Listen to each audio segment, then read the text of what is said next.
Chapter 809. As far as the eye could see, everything was dark and gloomy, as if it was raining and the sun couldn't be seen. The naked eye couldn't see very far, only a few hundred meters away. However, within this area, there were broken limbs and intestines spilling out. The blood on the ground had yet to coagulate and was still flowing slowly. It was obvious that the fierce battle was about to end. Countless people had died with their eyes wide open. Roughly estimating, thousands of people had died within this area of a few hundred meters. No wonder it was said that the fight for treasures was the most intense when they first entered. Often, because of the appearance of a single immortal herb, everyone would gather and fight over it. The hazy mist was obviously condensed from spiritual energy.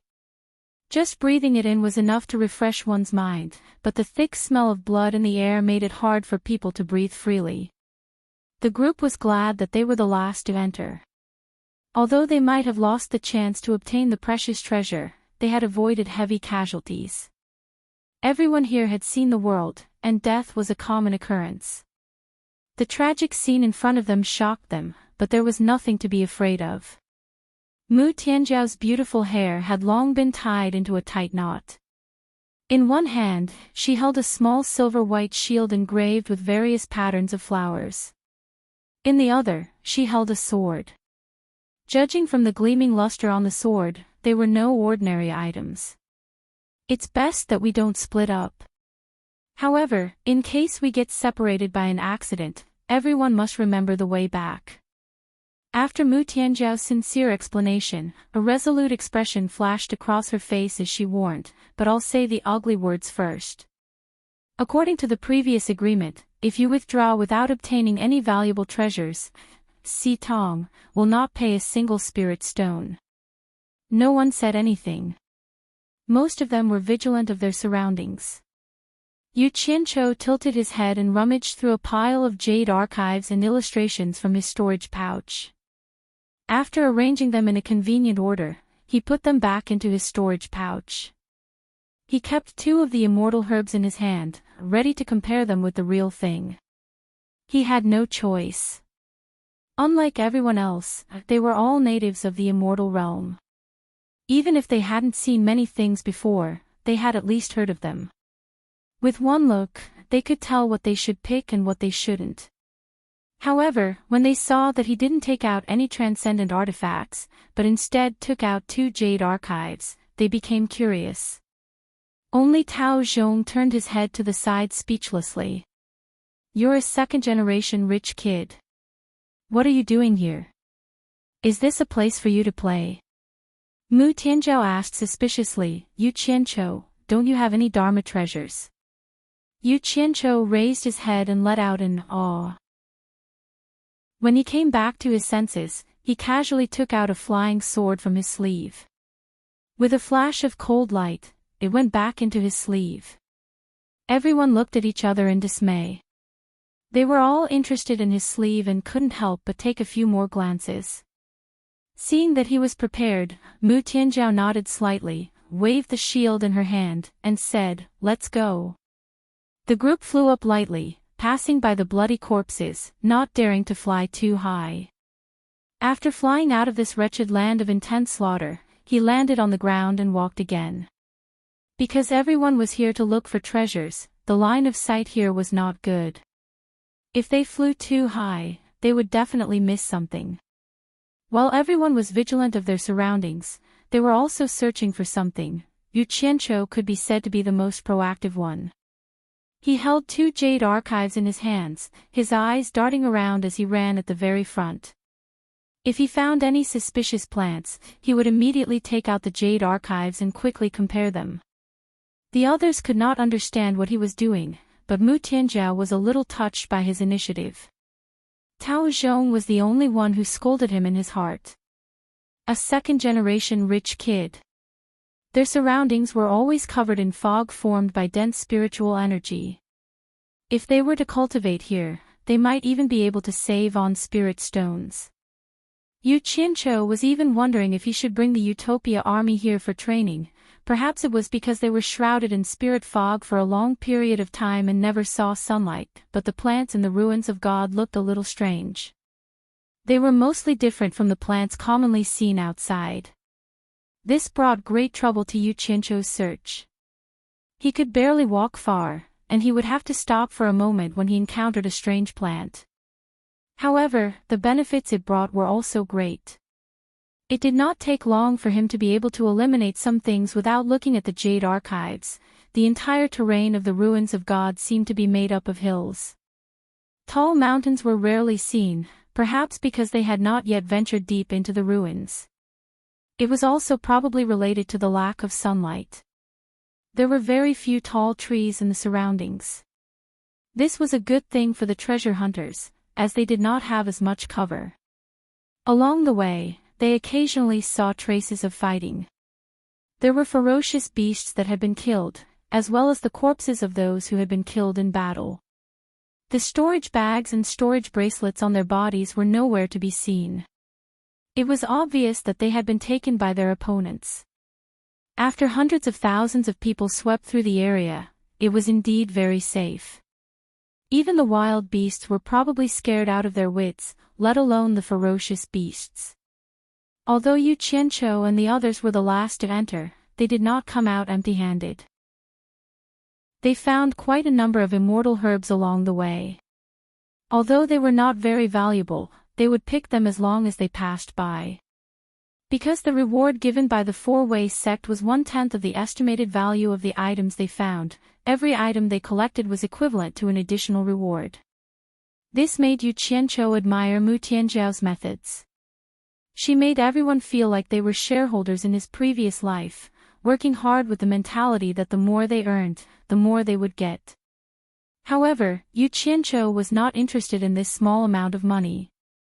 He couldn't even be bothered to look at the low-grade jade archives, with the highest value being one divine-grade spirit stone.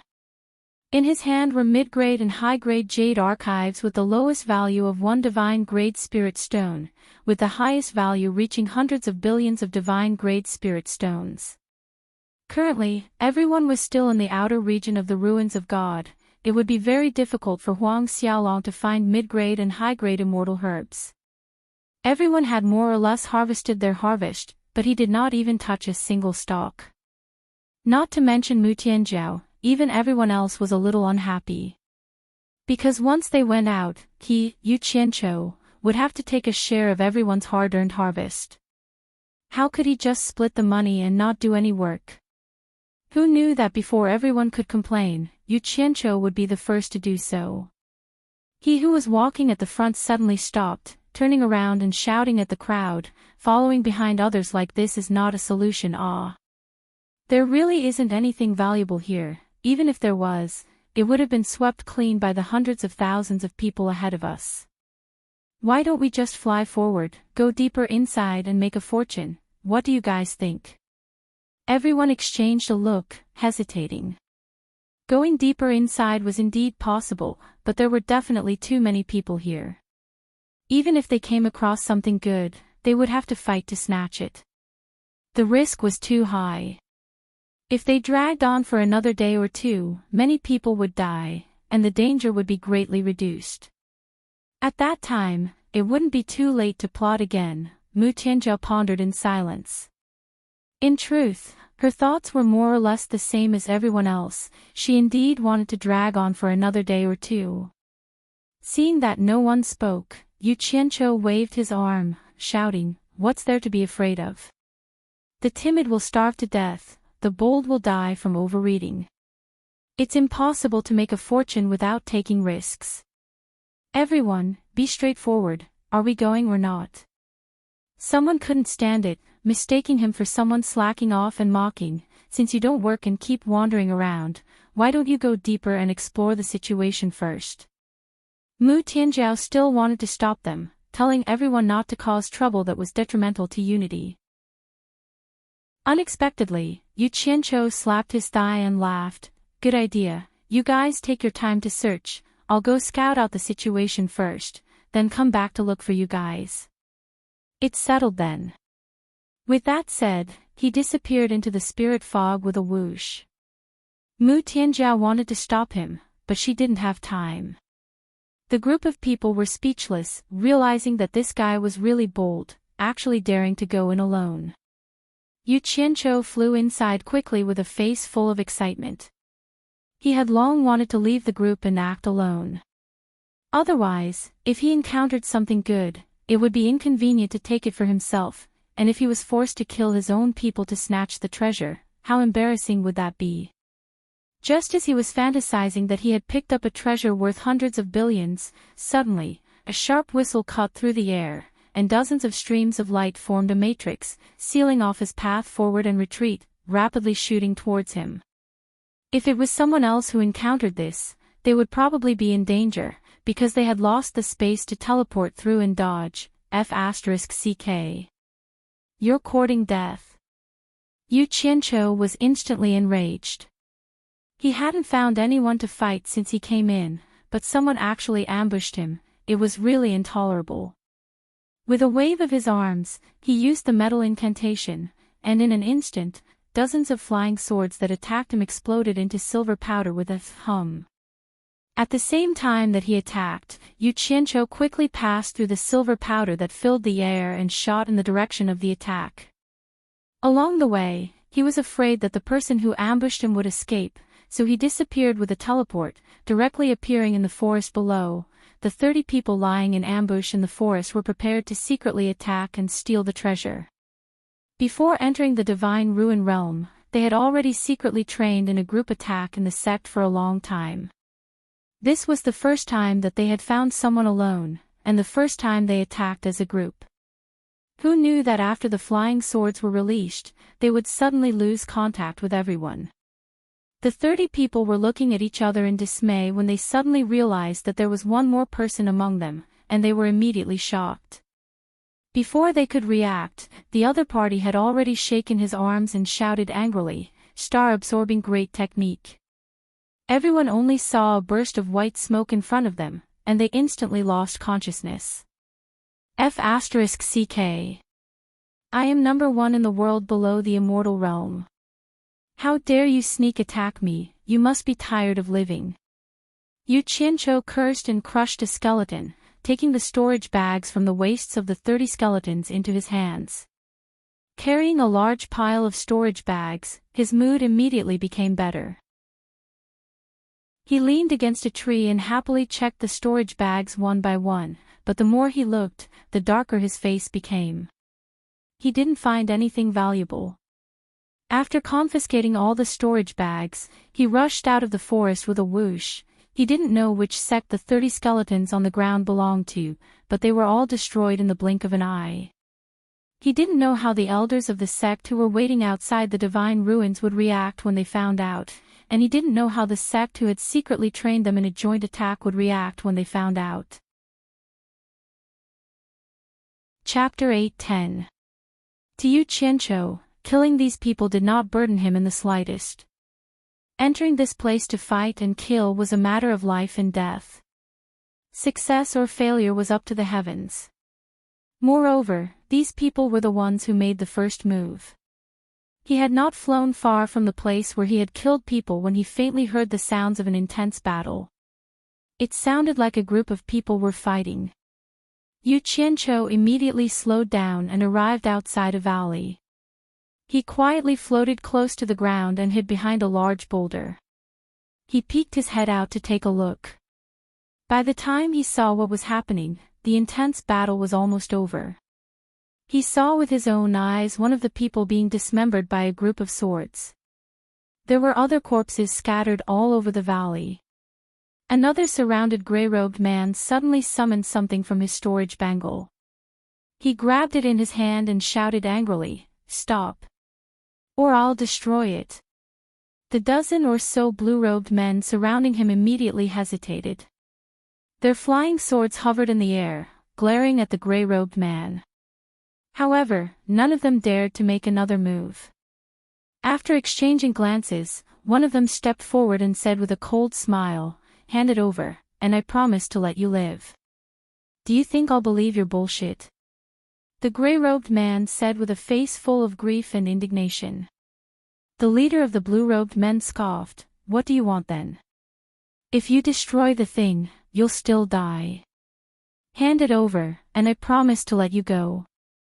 The gray-robed man shook his head in grief and indignation. He knew full well what would happen to him if he handed over the thing. However, as luck would have it, he happened to see a head peeping from behind a large boulder outside the valley. Needless to say, it was Yu Qianqiu.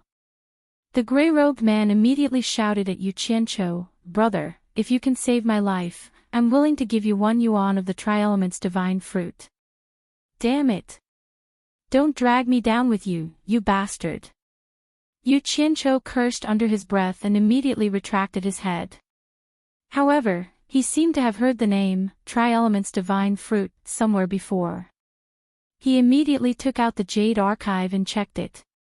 The dozen or so blue-robed men looked over, but saw no one. The leader immediately laughed and said, "Do you think we're 3-year-olds? You're still trying to create a diversion at this point. I advise you to obediently hand over the item, and I promise to let you go." However, the gray-clothed man was unwilling to give up. He shouted again, "Brother, do you think it's too little? All right, as long as you can save my life, I'm willing to give you 2 essences of the 3 elements immortal fruit. If you can help me kill all of them and take revenge, I can give you all of the 3 elements immortal fruits." Yu Qianqiu, who was hiding behind the boulder, turned a deaf ear to him. He was waving his fists excitedly in the air. He had finally found the description of the 3 elements immortal fruit in the intermediate level illustrated handbook. This 3 elements immortal fruit was not simple. It had miraculous effects, and was one of the 3 main ingredients of the Immortal Ascension Pill. What was the Immortal Ascension Pill? When one's cultivation base reached the peak of late divine transformation stage, consuming this immortal pill would allow one's cultivation base to rise to early minor immortal stage. The Immortal Ascension Pill was just right for Yu Qianqiu.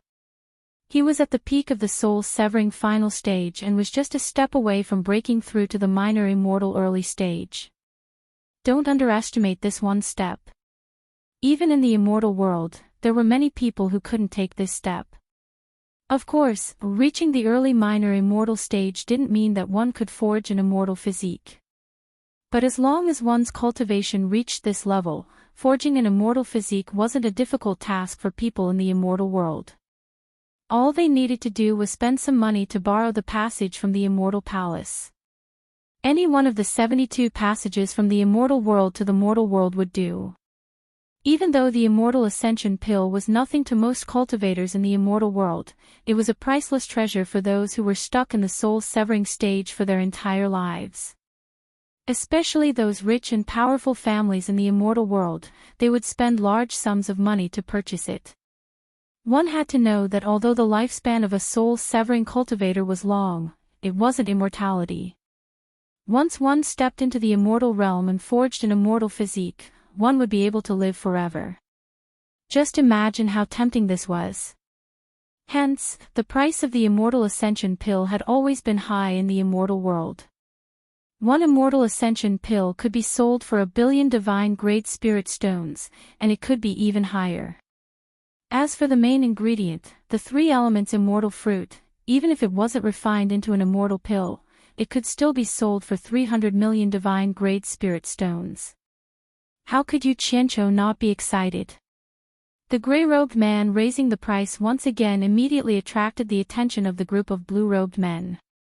The leader of the group raised his chin at his fellow disciple, then turned to look at him in disappointment. The latter immediately dashed over. Hiding behind a boulder, Yu Qianqiu had just put away the Jade Archive and made up his mind to snatch the treasure when he raised his head and saw a blue-robed man appear in front of him. Before he could react, the flying sword in the blue-robed man's hand was already flying towards him. With a wave of his left hand, Yu Qianqiu smashed the flying sword into dust. His right hand formed a claw as he used the Absorbing Star's great art. The instant white smoke rose from the blue-robed man's body, Wang Xiaolong had already rushed over and smashed the blue-robed man into pieces. As the white smoke dissipated, Yu Qianqiu appeared.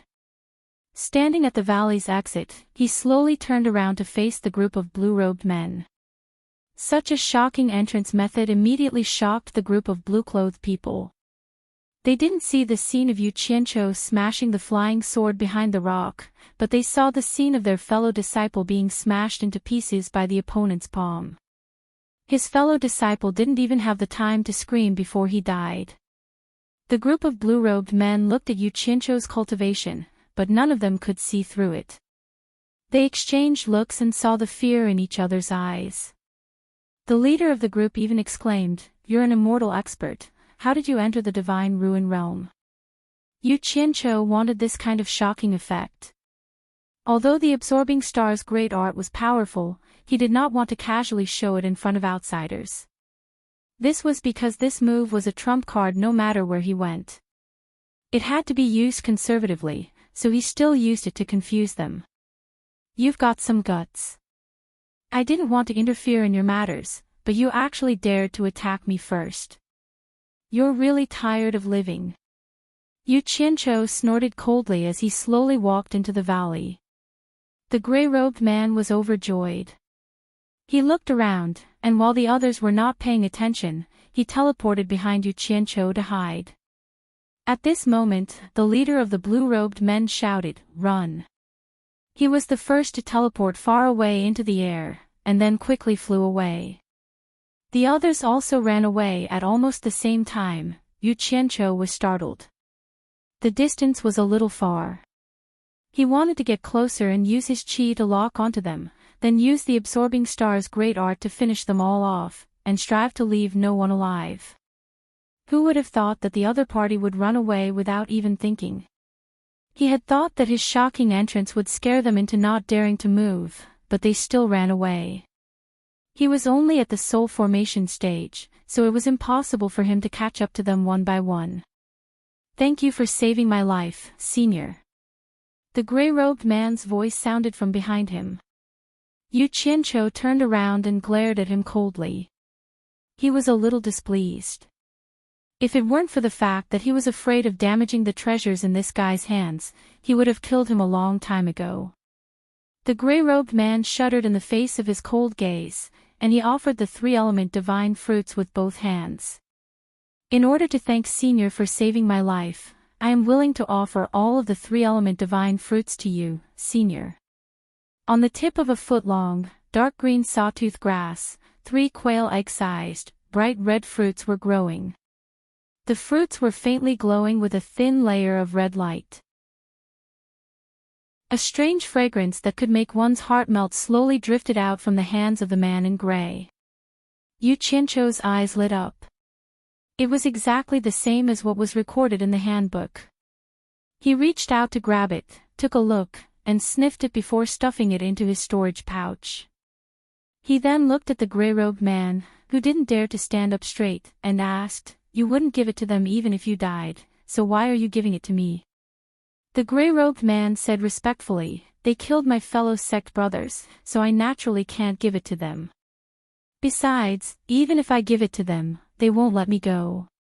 Senior saved my life, so I am willing to give the treasures to Senior." He only said this to save his life. Otherwise, who would be willing to give up their treasures? Yu Qianqiu was naturally aware of this. He nodded and asked, "Which sect are you from?" The gray-robed man replied honestly, "Junior is Shui Mingqing, a disciple of the Skyward Palace." The Skyward Palace. Yu Qianqiu was stunned. The Skyward Palace, the #1 alchemy sect in the celestial realm? That's right. Shui Mingqing raised his head and said, "Could it be that Senior knows the elders of my sect?" Yu Qianqiu shook his head, but he put on a smiling expression and asked, "Since you're a disciple of the Skyward Palace, I'm sure you know a lot of alchemy recipes for refining immortal pills. For example, using this 3 elements immortal fruit to refine the immortal ascension pill."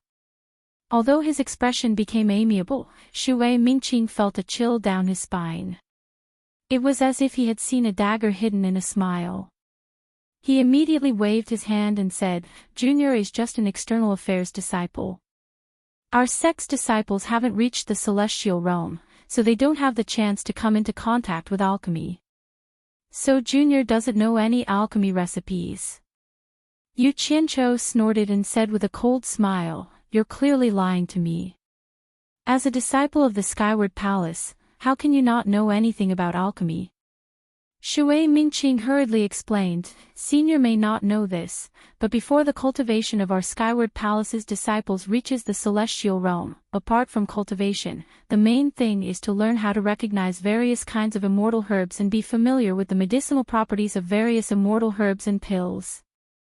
Only after reaching the celestial realm will they have the opportunity to come into contact with the basic alchemy methods of refining immortal pills. As their cultivation increases, it's possible to come into contact with higher-level alchemy recipes.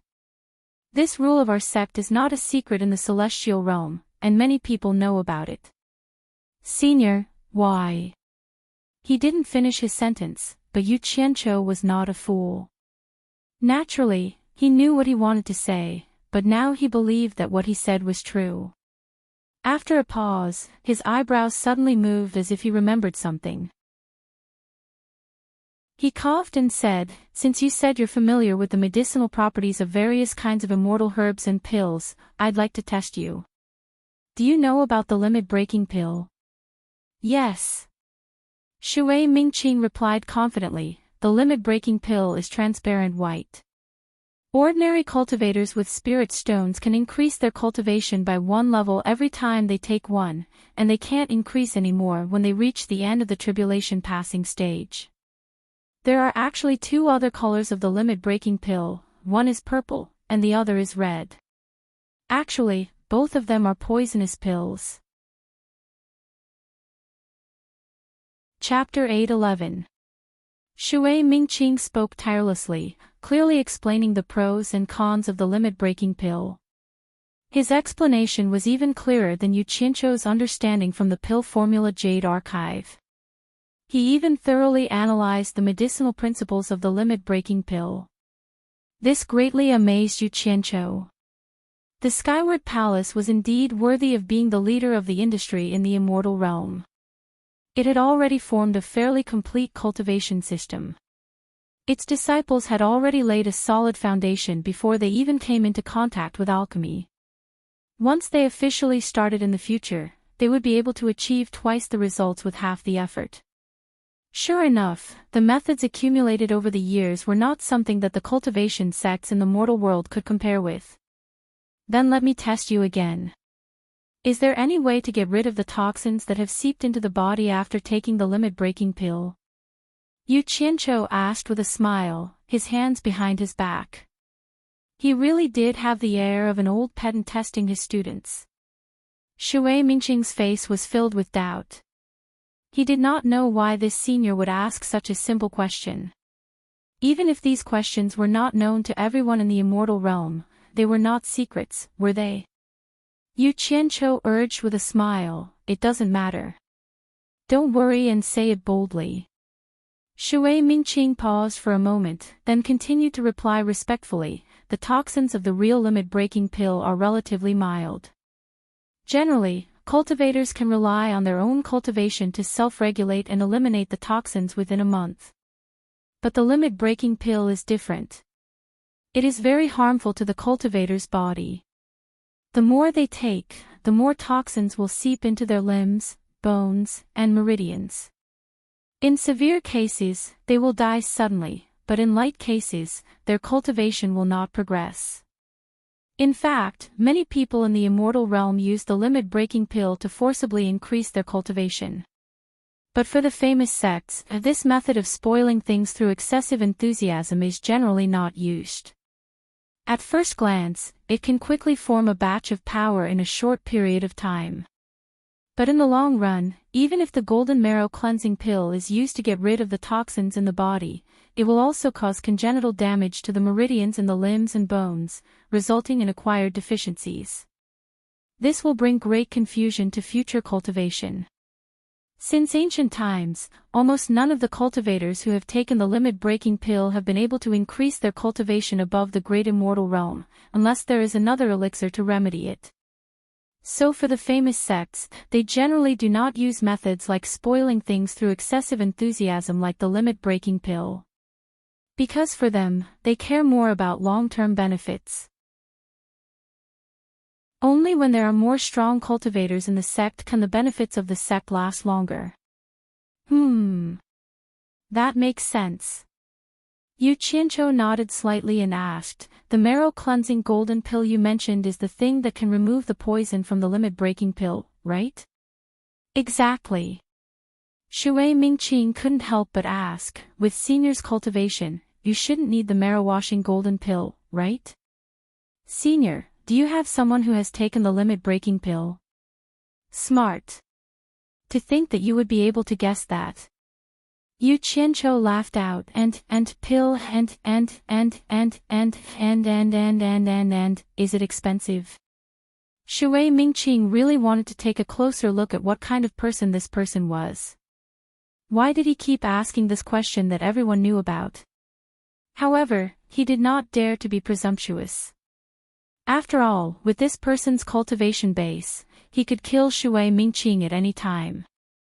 Thus, without any complaints, he replied obediently, actually, the demand is still very high because there are many people who have used pills similar to the restriction-breaking pill. However, in terms of unit price, whether it was high or not depended on who it was for. On average, each marrow-cleansing golden marrow pellet cost around 2,000 divine-grade spirit stones. It was a huge sum to the average person, but it was nothing to the big sects and families. In fact, the golden marrow cleansing pellets cost price wasn't high at all. The main reason why it could be sold for 2,000 divine-grade spirit stones was because of the high demand, not to mention that immortal herbs had a certain growth cycle. No matter how common an immortal herb was, it couldn't be as common as weeds. It wasn't worth it to use other treasures to grow it. This explanation was very detailed. Yu Qianqiu looked at the other person in admiration, but he was calculating in his heart. There were close to 10,000 people in Utopia's army. Including some people who did odd jobs, there were more than 10,000 people. These were all his subordinates, and he could not leave them alone. Moreover, when he came to the immortal world to conquer the world, it was more reassuring to use his own people. After all, he had spent a lot of effort to train them day by day. 10,000 marrow-cleansing golden marrow pellets were only 20 million divine-grade spirit stones. He could still afford this amount of money. Even if he could not afford it, he had to think of a way to do so. From the time he sat on the flying shuttle to look at the vast immortal world, to the gathering of heroes outside the ruins of God, his blood was already boiling. A very grand idea was born in his heart. It was too boring for those cultivators in the cultivation world to fight over such a small territory in the human world. As the #1 expert in the human world, he had the responsibility and obligation to bring everyone out to see the world. If everyone had the ability to follow my orders, then follow me to the immortal world to fight for it. From that moment on, he had the intention to use Utopia as the core and establish the cultivation world and the human world as his headquarters. Then, he would bring everyone to the immortal world to develop. He believed that those experts who were famous in the human world were not petty people. Once they went to the immortal world and saw the world, they would not be interested in the benefits of the human world. Not to mention forging an immortal body, just the spirit stones here could be counted as divine grade. Who would still want to disturb the secular world? In this way, his wish to separate the cultivation world from the secular world would naturally come true. Yu Qianqiu pondered for a moment and suddenly asked, just now, you said that there are pills similar to the limit-breaking pill. Then, are there pills that can raise one's cultivation from the tribulation passing stage to the soul formation late stage? Yes. Shui Mingqing said with certainty. It is said that as long as the main ingredient for refining the limit-breaking pill remains the same and a few other immortal herbs are added, it can be refined into the limit-breaking pill. But the side effect of this pill is that the toxicity is too strong. Once you break through to the soul formation late stage and don't take the marrow-cleansing golden pill in time, you will immediately die. Even so, you must break through to the small immortal stage within 3 months and forge an immortal body. Otherwise, your body will gradually weaken and you will quickly age and die within 3 months. The toxicity is so strong.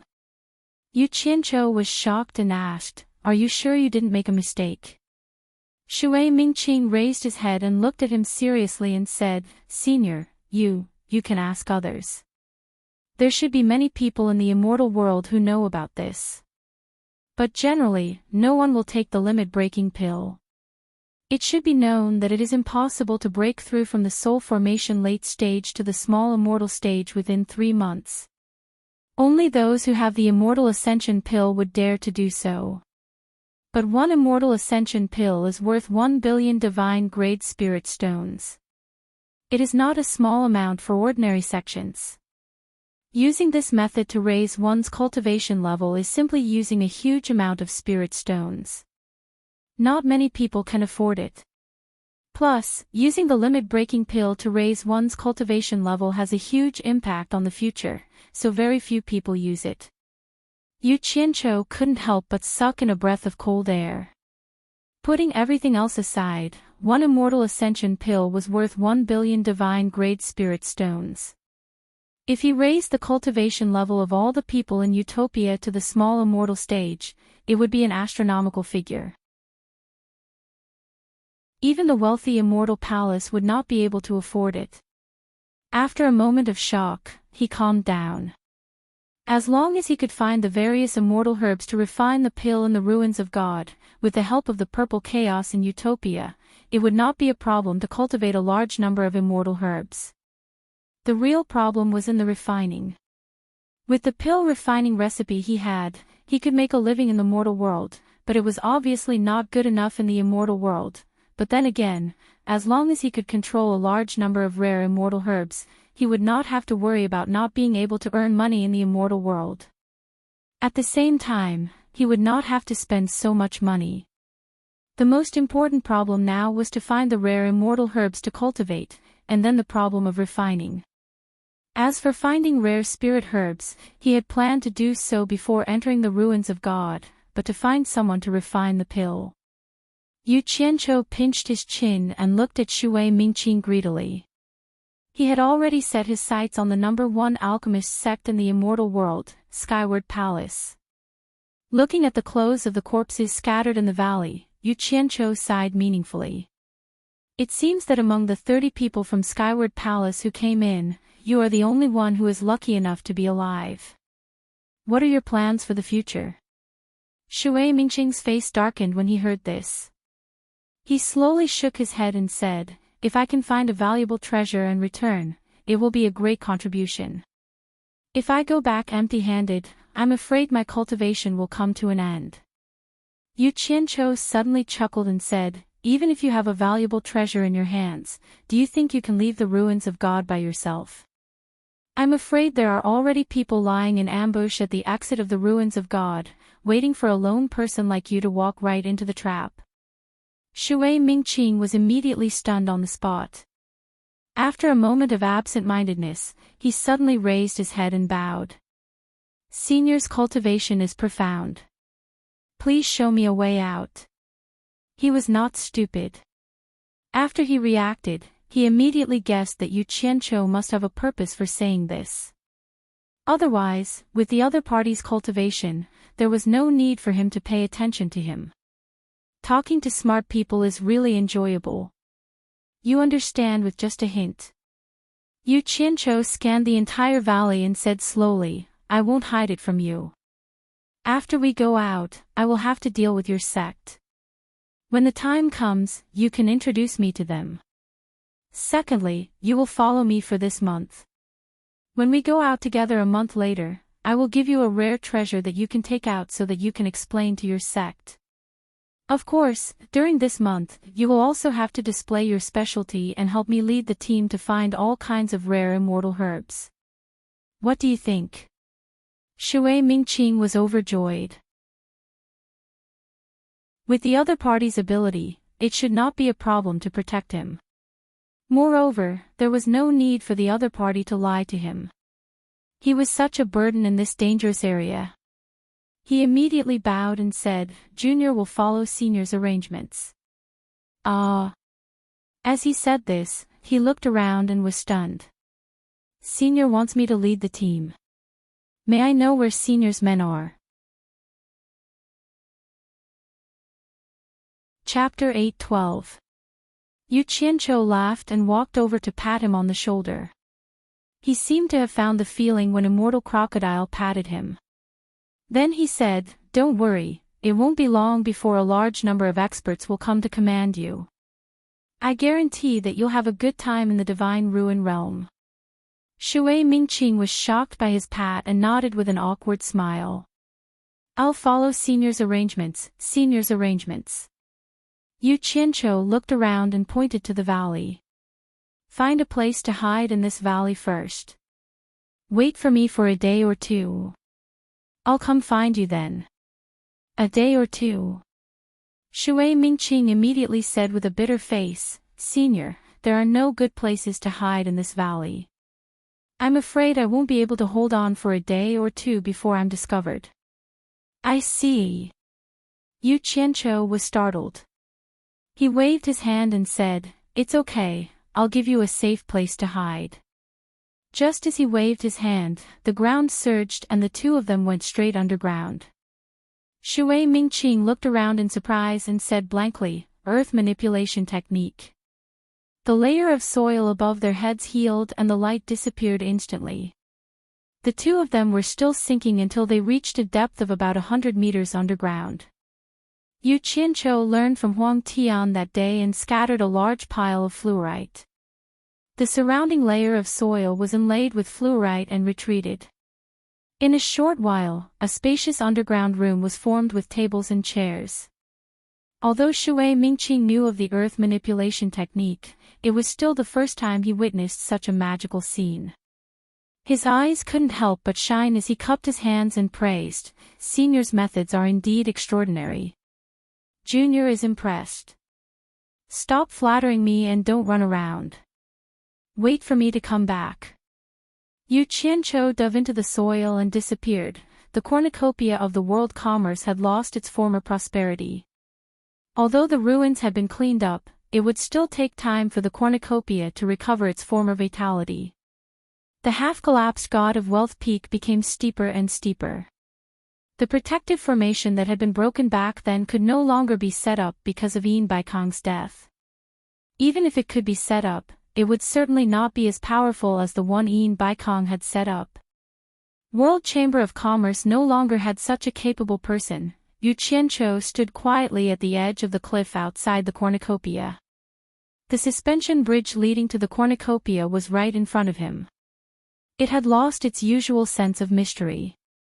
The cornucopia was no longer shrouded by clouds and mist, and the situation inside was clear at a glance. Even the Hall of Wealth on the God of Wealth peak could be seen clearly. Yu Qianqiu sighed softly. Without Yin Baikong, the World Commerce Association lacked a little flavor. Yin Baikong's courage that day when he was on the brink of death and didn't even care about the afterlife was indeed admirable. Even after thousands of years, if the World Chamber of Commerce still existed, then no one would be able to avoid Yin Baikong, the founder of the World Chamber of Commerce. He could be considered to have died a worthy death, preserving his prestige for a lifetime. Two cultivators came together. It was unknown which sect they were from, but they were about to cross the bridge and enter the treasure basin. Suddenly, they noticed a person standing at the bridgehead, blocking their way. One of them immediately shouted, Friend, please stand to the side. Don't block the way. Yu Qianqiu slowly turned his head and looked at the two indifferently. With a flash, he turned into an afterimage and directly shot towards the God of Wealth peak. The person who shouted immediately clicked his tongue and said, Look at this speed, his cultivation is really extraordinary. I wonder where he came from. Ah! Let's go. Why are you in a daze? He pulled the other person. The latter slowly looked at him and didn't know whether to laugh or cry. Do you know who you shouted at just now? He's already gone. Who cares who he is? Don't tell me it's the world's #1 expert, Yu Qianqiu. Let's go. That person laughed. The other person immediately gave him a thumbs up and said, you guessed it right. He's Yu Qianqiu. The former's face froze. He was stunned on the spot and couldn't laugh anymore. The butcher of the cultivation world in the past, the current punishment master of the demon region, and the world's #1 expert, Yu Qianqiu. This person is not a kind person. He's famous for being cruel and merciless. God knows how many people have died in his hands. 4 of the world's top 10 experts have already died in his hands, and I actually asked him to make way. In the Hall of Wealth Reverence, Xikong Ju and Jing Yuankong were gathered together, working together to discuss the plan to revive the World Commerce Chamber. Suddenly, they saw a figure land outside. With his back facing the 2 of them, he slowly stood under the pine tree with his hands behind his back. If they hadn't seen it with their own eyes, the 2 of them wouldn't have realized that someone had arrived. They were instantly shocked. This person's cultivation is so high. The 2 of them came out in a flash. Xikong Ju stared at the person's back and said in a deep voice, may I know which expert has graced my cornucopia with his presence? Back then, your master often stood here to watch the clouds gather and disperse, and the world change. Back then, I didn't understand what was so interesting about it, but now I understand. This kind of behavior will slowly cultivate one's character and make one's heart as broad as the heavens and earth. That's why your master self-destructed. If it was Fatty Pei, even if there was the slightest hope, he would still compromise and live on. This is the difference between people. Some people's arrogance is not on the surface, but in their bones. Your master is this kind of person, which is why he can prop up such a huge world commerce chamber. This is courage, something you 2 brothers should learn from. Yu Qianqiu slowly turned around and looked at the 2 of them with a smile. Yu Qianqiu. The 2 of them cried out in unison. Then, as if remembering something, the 2 of them looked at each other and immediately cupped their hands. Greetings, torture envoy. Yu Qianqiu waved his hand, indicating that there was no need to be so polite. He asked with a smile, how is it? Is the World Commerce Chamber all right? No one has any designs on the World Commerce Chamber, right? Xikong Ju immediately took a step forward and answered, Senior Bai has spoken, and the torture envoy has shaken the world, so no one dares to have any designs on the World Commerce Chamber. These words had already expressed their attitude, set their position, and made it clear that the World Commerce Chamber was a part of the demon domain. Although they said this, their hearts were pounding. They didn't know why Yu Qianqiu would suddenly come to God of Wealth Peak. Was he really going to reach out to the World Commerce Chamber? Hee.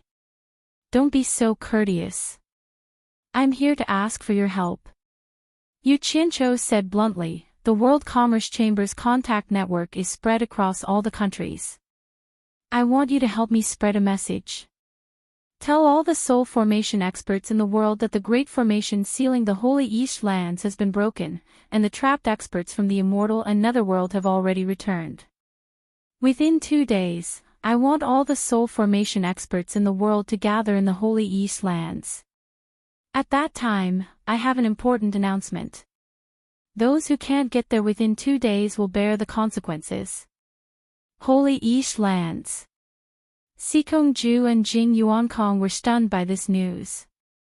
As Nongzhu knew that this matter was of great importance, she didn't let Nanming Patriarch divulge the news, so everyone didn't know about this news in a short period of time.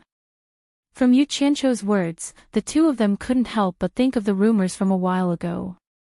It was said that a large number of mysterious experts had suddenly passed through the skies of China's cultivation world. Seeing that the 2 of them were still in a daze, Yu Qianqiu frowned and asked indifferently, can you help me spread the news as quickly as possible? The 2 of them suddenly came back to their senses and expressed that there was no problem. After a slight pause, Xikong Ju asked softly, all the soul formation cultivators are going. Then, are we going to go as well? Yu Qianqiu stared at the two of them and said in a low voice, "You two can discuss it among yourselves. Just one of you will go. After all, the World Chamber of Commerce is such a big business and it needs someone to take charge.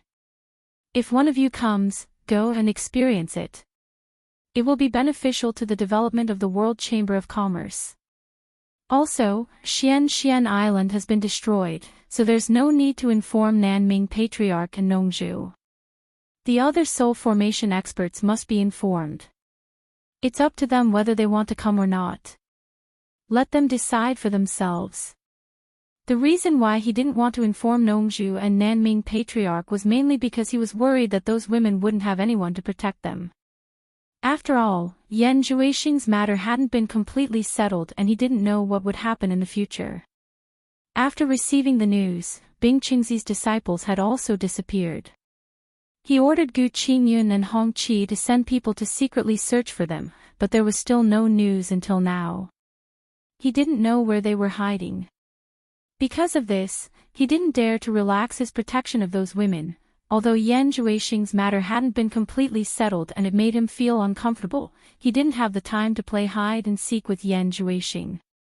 He wouldn't give up eating for fear of choking because of Yan Zhuixing. He still had to do what he needed to do. The two of them looked at each other and Sikongju nodded. "We'll go and arrange it now." Yu Qianqiu didn't say much and disappeared on the spot. The two of them looked at each other and Sikongju nodded. "We'll go and arrange it now." Yu Qianqiu didn't say anything else and disappeared on the spot. The two of them were stunned once again. Yu Qianqiu, who had returned to Utopia, immediately found a remote place. He cast the earth mantra and sank several hundred meters underground. Another pile of fluorite was scattered out, and the surrounding soil, which was embedded with fluorite, retreated. In the blink of an eye, a grand underground palace was formed.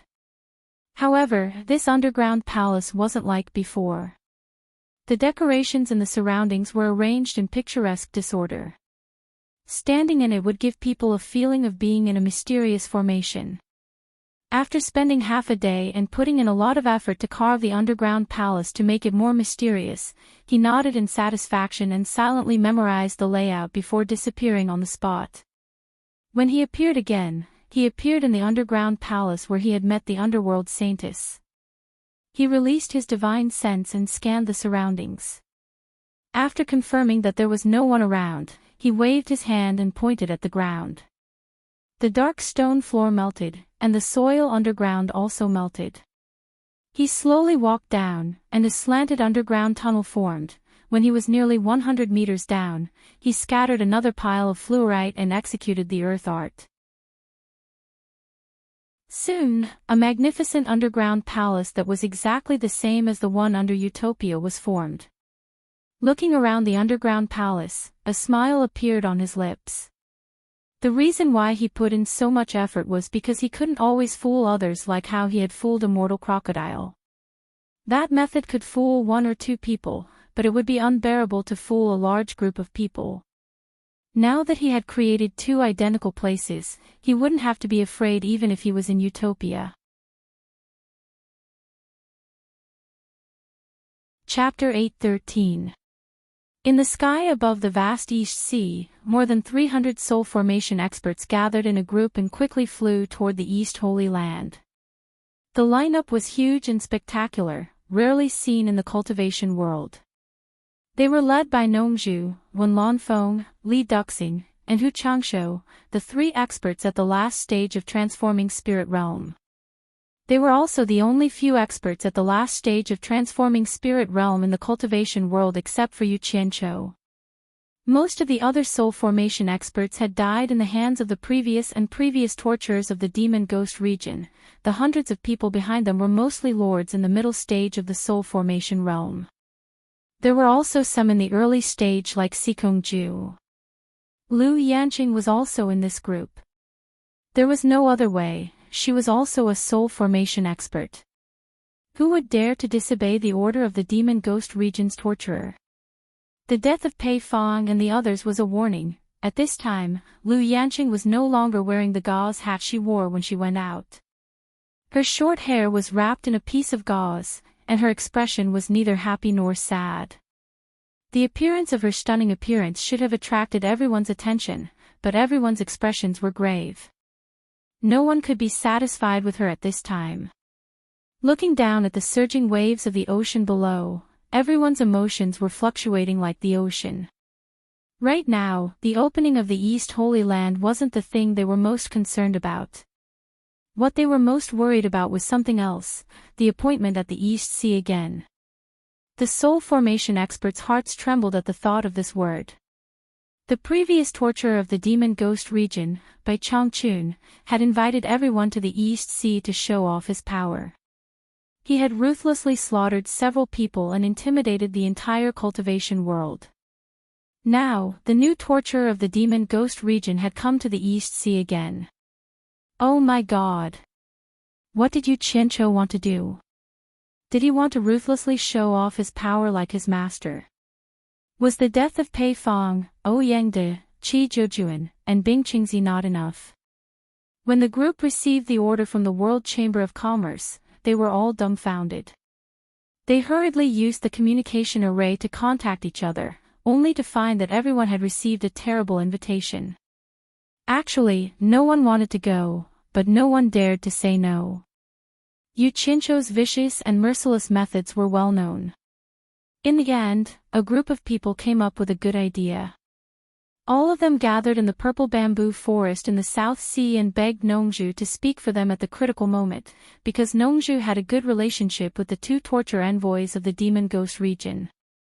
Nongzhu and ancestor Nanming didn't know that Yu Qianqiu had summoned all the deification realm experts in the world to gather in the East Holy Land. Seeing this group of people coming together, Nongzhu almost jumped in fright, thinking that this group of people wanted to join hands to deal with her. When he figured out what was going on, he also thought that Yu Qianqiu was trying to copy old Bai Li Wei. Even the place he picked was so similar. Since Yu Qianqiu wanted to make a move, it wasn't appropriate for him to interfere. He didn't want to come.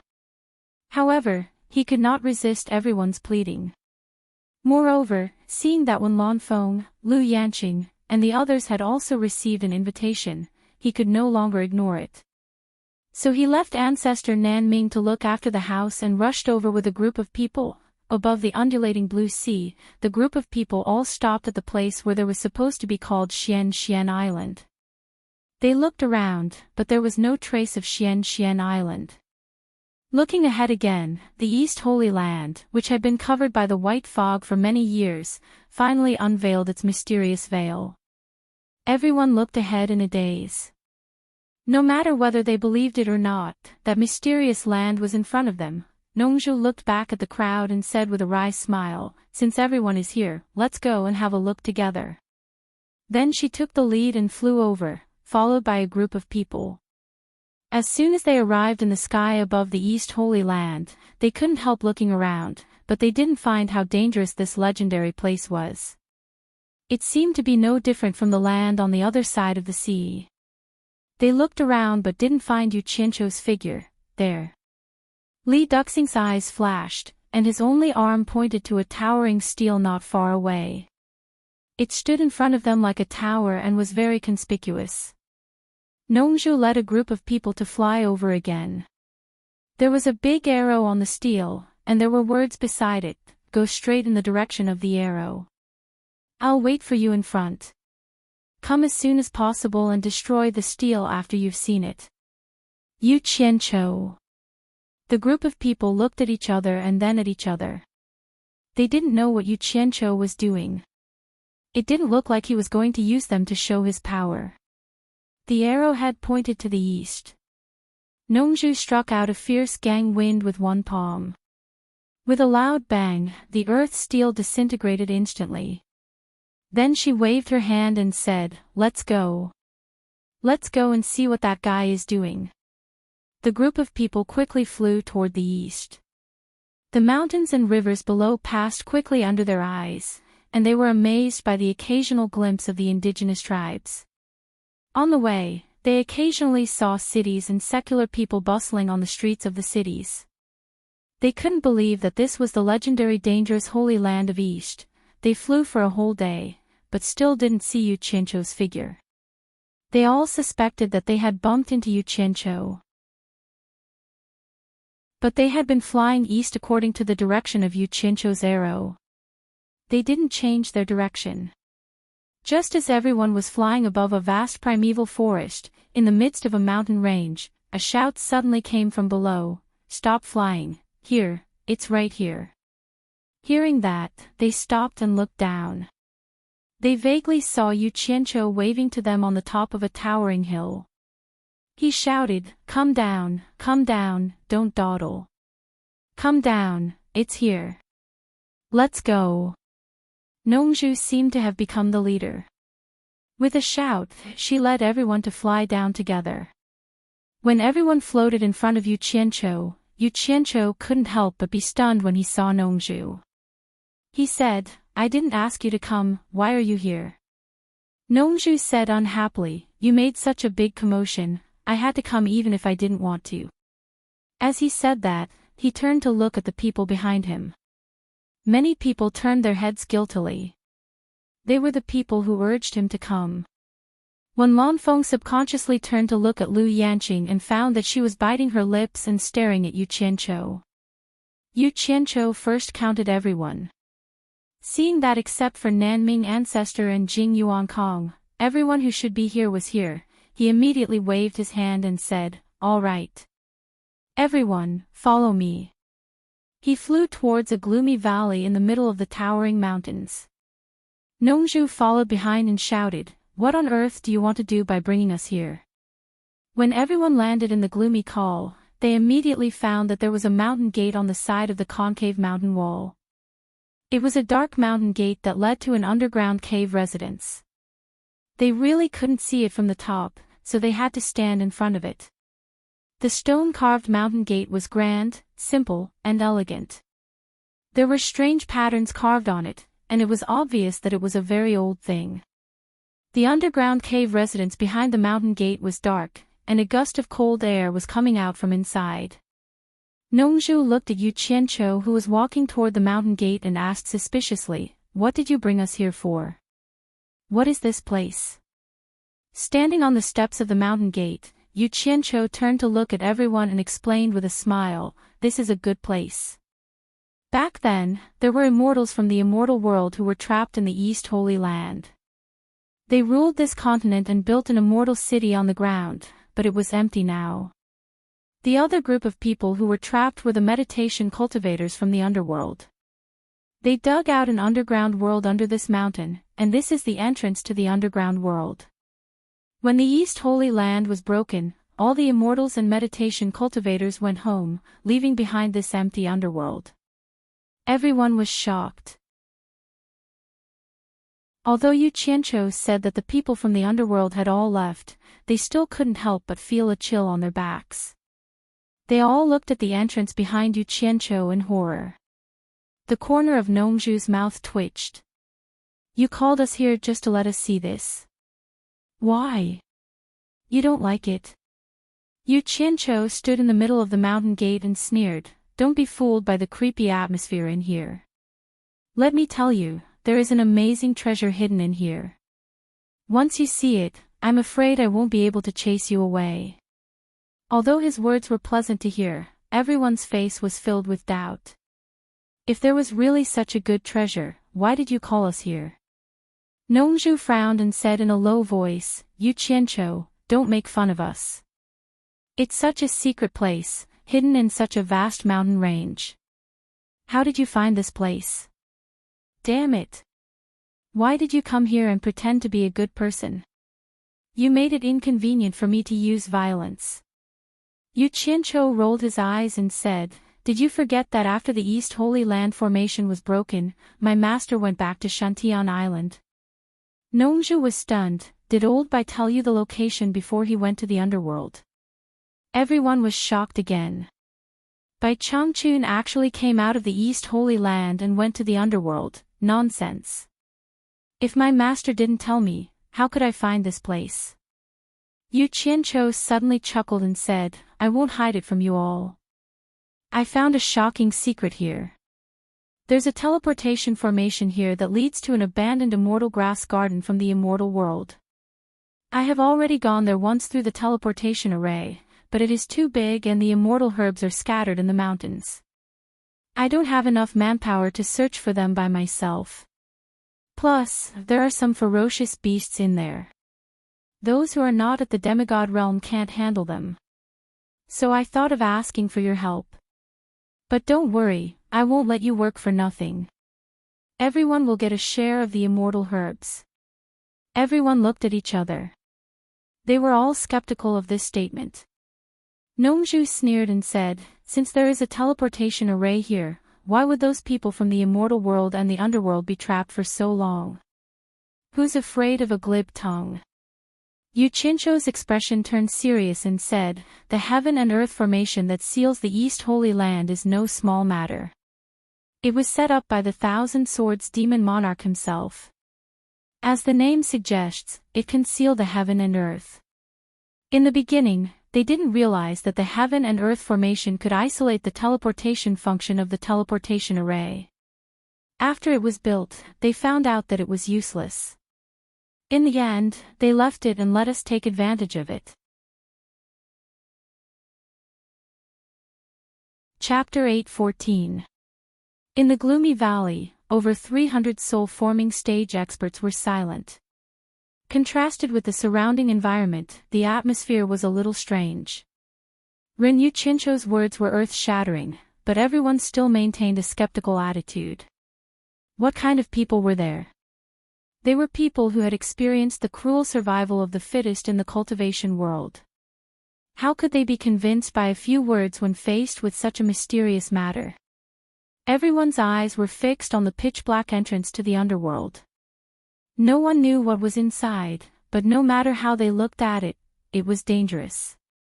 Yu Qianqiu's gaze swept around. Seeing that everyone was suspicious and silent, he was instantly enraged. He snorted coldly, let me make this clear today. Those who are willing to come in and help me, we will be friends in the future. Those who are unwilling, we will be enemies in the future. You guys decide for yourselves. If Nongzhu had not come to join in the fun, he would not have been so polite. Now that he was too lazy to be long-winded, he directly made his threat. As soon as he finished speaking, he immediately turned around and walked inside. Yu Qianqiu's words were very obvious. Whether they lived or died, it was up to them. Everyone was dumbfounded. The corner of Nongzhu's mouth twitched. She cursed in her heart. Sure enough, a dog can't change its spots. He revealed his true nature in less than 3 sentences. Yu Qianqiu. Nongzhu shouted and stopped Yu Qianqiu in a flash. She frowned and said, they didn't say that they wouldn't help you. But even I think it's too mysterious, let alone them. You have to let them think about it. Yu Qianqiu raised his eyebrows and sneered, do you think I will harm you? Ah. Nongzhu was stunned. After thinking about it, she realized that this brat would not harm her. After a pause, she said, to be able to survive in the cultivation world to this day, who hasn't been careful, one step at a time. Before she could finish, Yu Qianqiu waved a jade archive in his hand and interrupted her, I found this in the immortal herb garden. There are illustrations of various kinds of immortal herbs in it. Take a look. If you still don't believe me, then there's nothing I can do. You guys decide for yourselves. Nongzhu took it suspiciously and injected her divine sense into it to have a look. She was immediately attracted by all kinds of vivid and lifelike immortal herbs, which seemed to be swaying in front of her eyes. The rarest part was that there were various kinds of immortal herbs prices listed inside, easily going up to several 100 million divine-grade spirit stones. The detailed notes also indicated that this immortal herb was the main ingredient of a certain immortal pill. The things inside were just too shocking. The names of some elixirs seemed to have been heard of in legends. Nongzhu felt as if she had been struck by lightning. She withdrew her divine sense and stared at Yu Qianqiu in astonishment.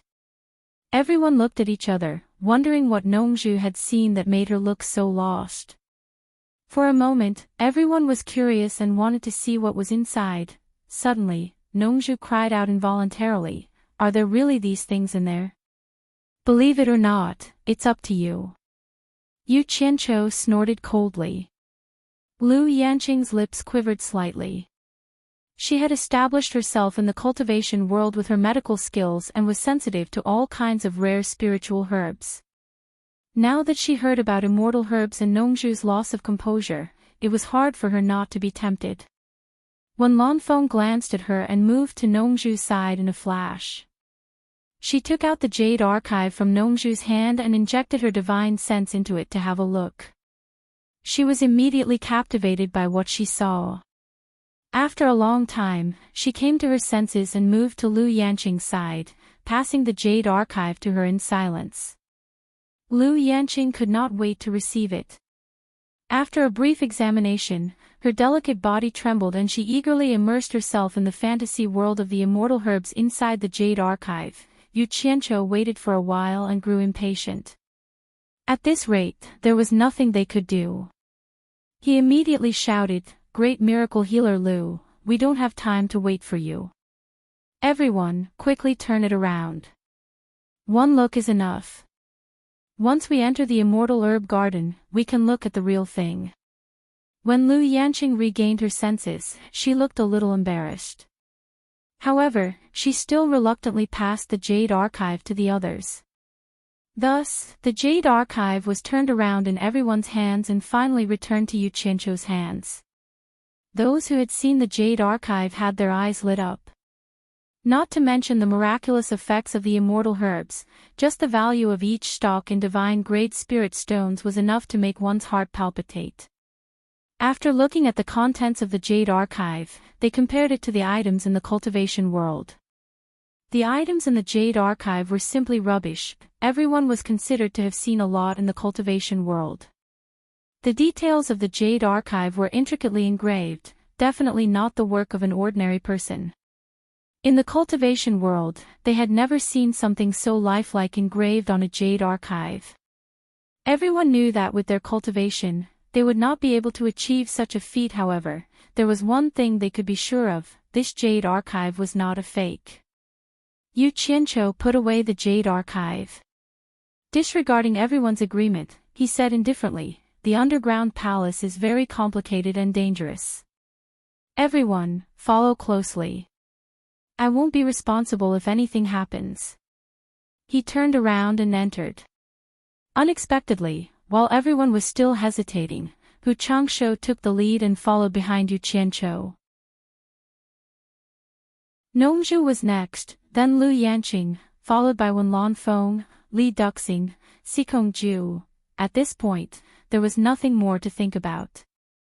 Everyone entered the underground palace one after another. Those who were overly cautious and did not want to enter could not bear the consequences of offending Yu Qianqiu. Thus, they could only follow the crowd and enter. In the blink of an eye, the secluded valley outside became empty. The world inside the underworld was indeed vast. The passages were as dense as a woven web. If one was not careful, it was possible to take a wrong turn. It was obvious that the underworld had gone through many twists and turns. Many places had collapsed ruins.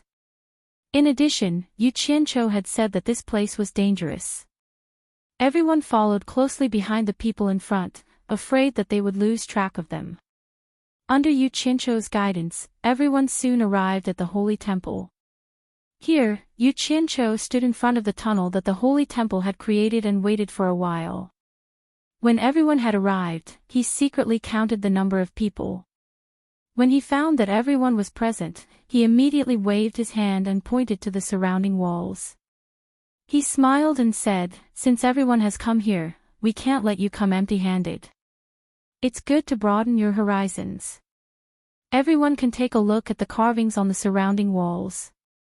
Can anyone guess who these carvings are?" Hearing this, everyone looked around curiously. From the carvings on the walls, they could tell that they were from a very long time ago. On the left and right sides, there were carvings of 6 generals in battle armor. All of them looked mighty and extraordinary. Everyone couldn't help but look at the high platform in the middle where the 12 generals were staring. The carving there was of a scholar with only his back visible. It looked like he was splashing ink by the side of a table. Hu Changsho, who was standing next to Yu Qianqiu, stared at the carvings with suspicion. He muttered, "Could it be that the one in the middle is the legendary emperor of the underworld?" Clap, clap. Yu Qianqiu suddenly clapped his hands. The crisp sound echoed in the holy temple. Yu Qianqiu smiled and said, "Palace Lord who has a good eye. When I first saw him, I couldn't believe that this scholar was the legendary emperor of the underworld. However, the truth is the truth. This person is indeed the emperor of the underworld." Gasps could be heard in the holy temple. That was the legendary emperor of the underworld. Everyone's eyes widened as they carefully looked at the scholar. The more they looked, the more they felt that the back of the scholar was very mysterious.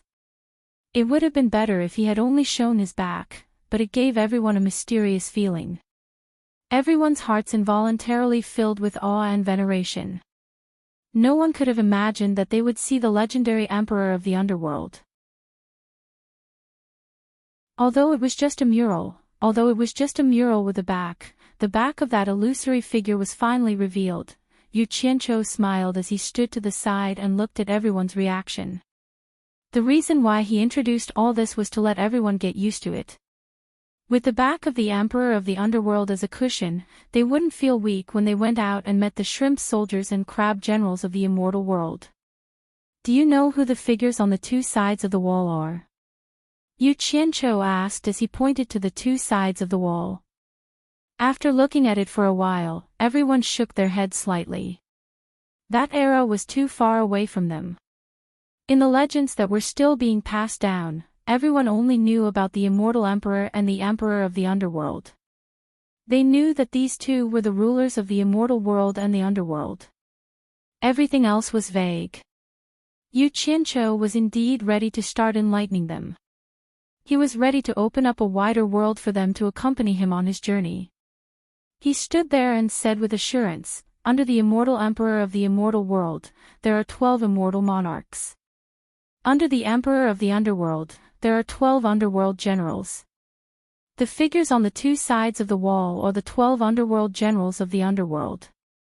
12 underworld generals. Everyone was in an uproar. Their minds were in a mess as they kept looking at the carvings on the 2 sides of the wall. "Everyone, don't be too concerned. The experts of the immortal world and the underworld are not as scary as you think."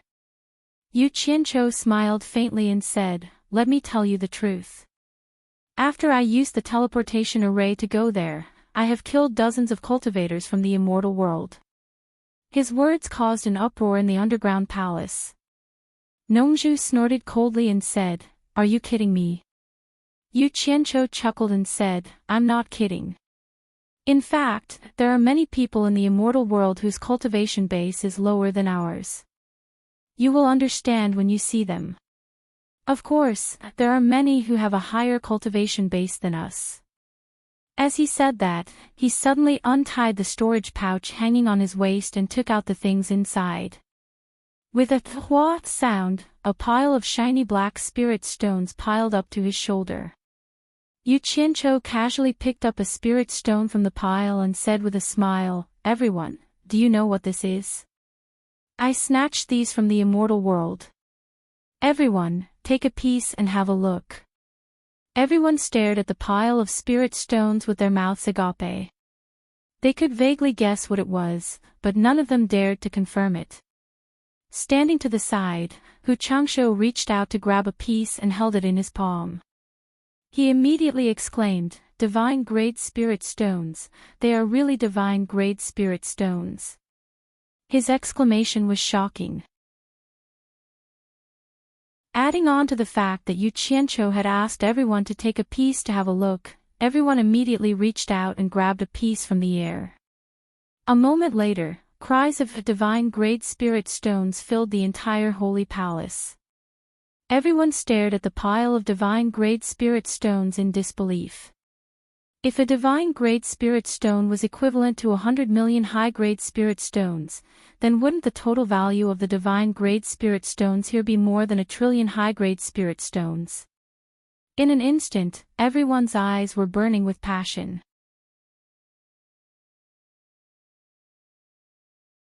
Chapter 8:15.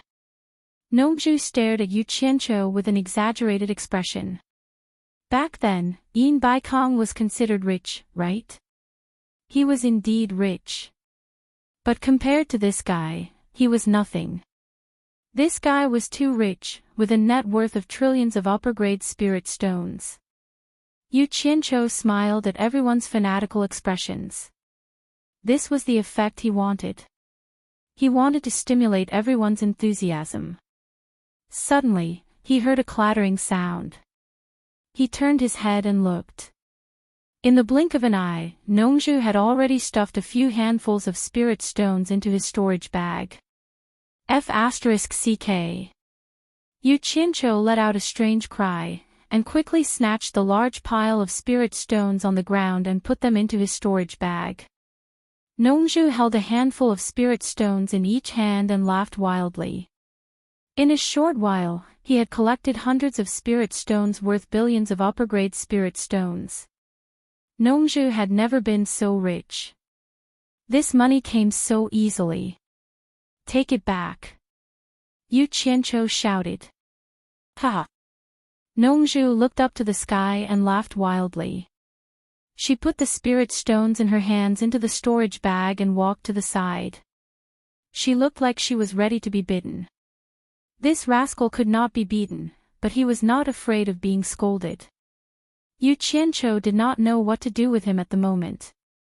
He could only comfort himself by saying that it was the accommodation fee for Furong and the others in the purple bamboo forest. But the accommodation fee that was worth 10 billion high-grade spirit stones was too damn expensive. Yu Qianqiu felt like crying. He said to the crowd angrily, "Take the spirit stones in your hands as a gift.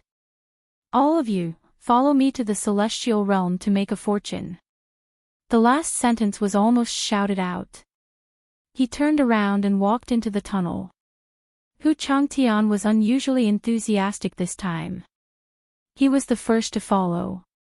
The crowd looked at each other and someone shouted, "Let's go to the celestial realm to make a fortune." This sentence seemed to be more effective than 10 sentences from Yu Qianqiu. It immediately caused everyone's emotions to explode. Everyone was so excited that they scrambled to be the first to enter the tunnel. Once they reached the underground palace, they quickly looked around and found that it was indeed a large array. Yu Qianqiu did a head count and said in a low voice, "Everyone, don't move. I'm going to activate the teleportation portal." Everyone's eyes quickly focused on him. They saw that there was a pentagonal platform in front of him. When he pressed his palm against the center of the platform, a wave of divine sense quickly enveloped everyone. Everyone immediately tensed up. They felt as though the entire underground palace had moved a little. Suddenly, their eyes lit up, and their surroundings had changed. Everyone looked around and discovered that they were in a misty valley. The sky was white and misty, and they couldn't see the sun. Amidst his shock, he suddenly discovered that the misty white fog was actually formed by the condensation of dense spiritual energy. It was indeed not a place that the human world could compare with. Suddenly, someone shouted, "Everyone be careful, there has been a fight here." None of these people were to be trifled with. They were all ambitious and ruthless characters. Their reactions were top-notch. As soon as they heard someone shout out those words, they immediately spread out in all directions. Their magic tools were already in their hands, and their gazes were like owls as they looked around vigilantly. Yu Qianqiu waved his hand and said, "Don't be nervous, everyone. These people were already dead when I left." Everyone heaved a sigh of relief, but they didn't need to say anything. They almost subconsciously formed groups of 2 or 3, leaning against each other with their backs against each other, and silently looked around every corner of the valley. When they were in the human world, they might have been enemies, but in this foreign land, they suddenly became incomparably trusting and unprecedentedly united. Nongju looked around and immediately asked curiously, "Is this the immortal herb garden?" Yu Qianzhou nodded slightly and said, "This immortal herb garden is called the Realm of Divine Ruins. Legend has it that it was a place for cultivation opened by the ancient gods, but it was later abandoned for some reason. It opens to the immortal realm once every 100 years for a month. During this period, all the sects in the immortal realm will send people to search for rare treasures." After his embellishment and evasive description, he exaggerated this place into a treasure bowl with little risk and great opportunities. Everyone's eyes shone brightly, looking around from time to time. When they saw a weed that they didn't recognize, they immediately thought it was an immortal herb. They couldn't bear to move their eyes away. What if it was a herb that was worth 100 million divine grade spirit stones? Excited. As for the matter of the immortal palace sending hundreds of immortal realm masters into the realm of divine ruins, everyone had directly forgotten about it. In Yu Qianzhou's words, "We don't provoke immortal realm masters, we specialize in dealing with those spirit-severing stage masters, we specialize in robbing those spirit-severing stage masters." More than 300 spirit-severing stage masters should be enough to deal with one person, right? Everyone, don't be too excited. After all, this is the immortal world's territory. Although getting rich is a big deal, safety is still the first priority. Although I, Yu Qianzhou, have quarreled with everyone in the past, at this moment. As the saying goes, people are especially cheap when they are away from home. Being in the immortal world, the first thing we must do is to stick together. Only by protecting ourselves and our strength can we have a chance to get rich. Sooner or later, there will be a place for us in the immortal world. In short, I, Yu Qianzhou, as the Demon Ghost Region's punishment envoy, since I brought everyone here safely, I have the responsibility and obligation to bring everyone back safely. I hope that everyone won't be blinded by money and become hot-headed. In the days to come, I, Yu Qianzhou, will still need everyone's help in the immortal world. Please take care of yourselves all. Yu Qianzhou looked at everyone with an affectionate look, giving a passionate speech. At first, this guy fooled everyone and made them think that the immortal world was just a so-so. Then, he began to pour cold water on them. Both good and bad people were involved. However, the tempting bait had been thrown out. In addition, it was human nature that it was easy to be prejudiced by first impressions. The most irresistible temptation was the chance to become an immortal and forge an immortal body. This was a legend that had not been heard in the cultivation world for many years. Since there was such an easy chance, everyone would give it a try even if they had to risk their lives. Torture envoy. A shout came from the crowd. Yunantian, who was dressed in a fluffy white fur coat and had an extremely elegant temperament, walked over slowly. He cupped his hands and asked unhurriedly, "Torture envoy, you said that as long as we collect enough immortal herbs, we can all forge an immortal body. How can we believe that your guarantee is true?" Yu Qianzhou's expression turned solemn. He raised one hand and solemnly said, "As long as everyone works together with me, I swear that I will do my best to help everyone realize this wish in the shortest time possible. If I break this oath, let me die a horrible death." As soon as this oath was made, everyone became even more spirited. To them, oaths were not fun. Previously, Bing Qingzi had made a heaven-defying oath, and in the end, he really did fulfill his oath and ended up dying a horrible death. Everyone believed it without a doubt. Little did they know that after hearing Immortal Crocodile's words, Yu Qianzhou treated oaths as if they were farts. However, it was true that he wanted to help everyone improve their cultivation. Nongju looked at Yu Qianzhou in surprise. At first, she thought that this guy was up to something again. She did not expect that he would really do it this time. Good. Yunantian clapped his hands and shouted. He also raised his hand and said, "Since Torture Enforcer you has made an oath, I, Enchanting, will also make an oath. As long as Torture Enforcer you sincerely helps us realize our long-cherished wish of immortality, I, Enchanting, am willing to serve you faithfully. If I break this oath, may the heavens and the earth destroy me." As soon as he finished speaking, Hu Changsho could not wait to make a solemn oath as well. To be honest, everyone noticed Hu Changsho's unusual behavior. It seemed that ever since he received Yu Qianzhou's invitation, he had been using his actions to express his desire to chase after Yu Qianzhou, which puzzled everyone. This was called knowing one's own business. How could others know the pain and fear in Hu Changsho's heart?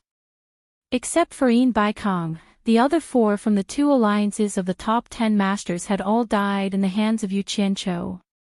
Now he was the only one left. When he received Yu Qianzhou's invitation, he was scared out of his wits. No matter how he looked at it, he felt that if Yu Qianzhou wanted to establish his might, the first person Yu Qianzhou would deal with would surely be him. If he didn't behave, then this fellow Yu Qianzhou wasn't a good person. With 2 people taking the lead, the others also made an oath to follow. In the blink of an eye, many people could not help but laugh out loud. No one had expected that they would work together like this. Nongzhu knew Yu Qianzhou all too well. She stood silently at the side, watching the fanatical expressions on everyone's faces. She felt that something was wrong. In fact, she was not the only one. There were many others who were not as hot-headed as Yu Qianzhou, but they had been tricked into this place by Yu Qianzhou. Not only would they not be able to return, they might not even be able to keep their lives. Thus, they could only go with the flow. Since everyone thinks so highly of me, Yu Qianzhou, then I will no longer hold back. Otherwise, I would be too petty. Yu Qianzhou took out the 100 sets of illustrated jade archives from his storage pouch and put one away in front of everyone. Then, he said in all seriousness, "Here are 99 sets of illustrated jade archives that contain almost all the rare treasures in the immortal realm. We have more than 300 people. Everyone, look for each other and form groups of 3 or 4. We will be divided into 99 groups. Each of us will take a set of the illustrated jade archives. Our grand plan begins now." Ha! Roars of laughter rang out in the valley. Everyone immediately looked for people they were on good terms with in the past to form a group. In an instant, the valley descended into chaos. Damn it!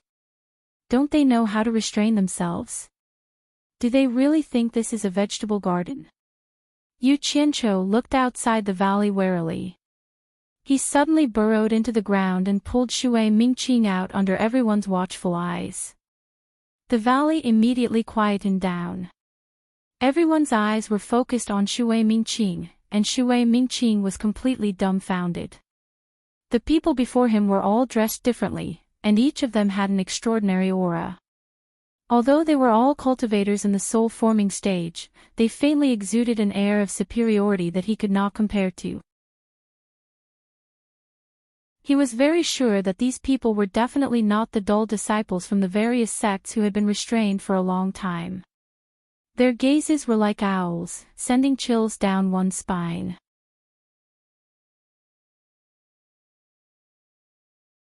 Chapter 8:16. Shui Mingqing's late-stage soul formation cultivation naturally attracted everyone's attention. The cultivation world had never seen this person before, so everyone vaguely guessed that he was someone from the celestial world. "Everyone, let me introduce a friend to everyone." Yu Qianzhou pointed at Shui Mingqing and introduced Shui Mingqing, a disciple of the celestial world's #1 alchemy sect, Heaven Palace. In the future, we will definitely have frequent dealings with Heaven Palace. The last sentence had a profound meaning, and everyone's eyes lit up. Dealing with the celestial world's #1 alchemy sect was naturally for immortal pills. More than 300 people cupped their hands towards Shui Mingqing with friendly expressions, which made Shui Mingqing feel a little flattered. He had never been treated so respectfully by so many soul formation cultivators, so he cupped his hands in return. His flattered appearance immediately made everyone feel disdainful, and they believed Yu Qianqiu's words even more. The soul formation cultivators in the celestial world were only so-so. After the greetings, the 99 groups of soul formation cultivators each received a set of jade archives, and then they gathered together to discuss how to search for treasures. In the end, under Yu Qianqiu's decision, it was decided that the 99 groups would form a large triangular formation to sweep through the ruins of God. The few late-stage soul formation cultivators would be in the center of the triangular formation, coordinating with each other. The biggest advantage of such a formation was safety. No matter which point of the triangular formation was in danger, the people on both sides could quickly gather to support, and the late-stage soul formation cultivators in the center could also arrive as quickly as possible. This way, everyone's safety was greatly guaranteed. No matter who it was, as long as they dared to invade them, they would have to bear the combined attack of 200 or so soul formation cultivators from both sides. The power of this combined attack was terrifying and huge. Of course, this kind of power was only relative to the soul formation cultivators in the celestial world, and it might not be enough to deal with celestial experts. However, Yu Qianqiu had a strict requirement, and that was, no matter what spirit stones or rare treasures they obtained, they had to be immediately sent by one of the groups to the late-stage soul formation cultivator in the center of the triangular formation. The late-stage soul formation cultivator would take care of them, and everyone would supervise each other. No one was allowed to hide anything, and they would discuss the distribution afterwards. Shui Mingqing, who was watching silently from the side, was completely speechless when he saw the smug look on their faces. What kind of people are they? Yu Qianqiu kept glancing at Shui Mingqing. If he wanted to cooperate with Chaotian Palace after this, if he didn't show some strength, he was afraid that they wouldn't pay attention to him. He wanted to let Skyward Palace know through Shui Mingqing's mouth that he was not an ordinary person. Only when there was a factor that made the other party pay attention to him would it be possible for them to sit down and talk. After the two levels of rescue signals were unified, the group finally arrived outside the valley and set up a formation, ready to set off. The so-called two levels of rescue signals were the distress signals that were used when one was in trouble. When a level 2 signal was sent out, the people on both sides would quickly rush over to help. When a level 1 signal was sent out, everyone would rush over to help. If it was a small problem that could be solved by themselves, they naturally wouldn't send out a distress signal. At the request of Wen Lanfeng and Li Duxing, Lu Yanqing was also left in the center of the triangular formation. No one had any opinion on this. First of all, many people owed Lu Yanqing a favor. Second, if anyone was injured, Lu Yanqing would be in the middle to provide support and treatment, so everyone could feel at ease. Moreover, everyone knew Lu Yanqing's character more or less. Fighting and killing was really not suitable for her. Whoever teamed up with her would probably be a burden. Shui Mingqing was also left in the center of the triangular formation. Nongzhu and several other experts at the late stage of Huashan realm, as well as the lords of other countries, had received a hint from Yu Qianqiu. They knew that this person was a starting point of contact with Chaotian Palace. He was of value to everyone at present, so they wouldn't let him leave the team easily. 99 groups of people formed a triangular formation, covering an area of nearly a kilometer, and began to slowly advance to the depths of the divine ruin realm on foot. Although they were in a dangerous place, it was easy for everyone to remain vigilant. To be able to become a lord, everyone was more or less a person with some foresight. Everyone understood that this was not the cultivation world, where all the scheming would only bring disaster to themselves. Here, everyone could only maximize their own interests by working together. After the mutual taboos of the past were replaced by mutual trust, everyone was immediately filled with confidence. With all the elite experts of the world gathered, even the heavens would have to poke a hole in it. What else was there to be afraid of? At this time, everyone realized that it was such a pleasant thing to trust each other. Even if they were in danger, it would be like walking on flat ground. At least they didn't have to worry about someone stabbing them in the back. Instead, there was someone protecting them from behind. This unprecedented feeling was too wonderful for everyone. As they sighed, they faintly felt a sense of cherishing. The triangular formation was advancing in a triangular vanguard, led by Enchanting and the two lords. The three of them each held a jade archive and compared it as they walked. Enchanting was dressed in a white velvet coat. Coupled with his graceful and luxurious temperament, he felt as if he was strolling leisurely in the divine ruin realm. "Quick, look at this. This stalk of grass looks rather special. It's very likely to be an immortal herb," one of them said excitedly as he pointed at a stalk of small purple leaf grass. Enchanting's eyes brightened. He took a serious look at the appearance of the small leaf grass, then quickly injected his divine sense into the jade archive and quickly browsed through it. The other two also quickly searched through the jade archive with mid to low-grade immortal herb illustrations. After they were done examining it, they looked at each other, shook their heads, and continued forward. At first, their speed was rather slow.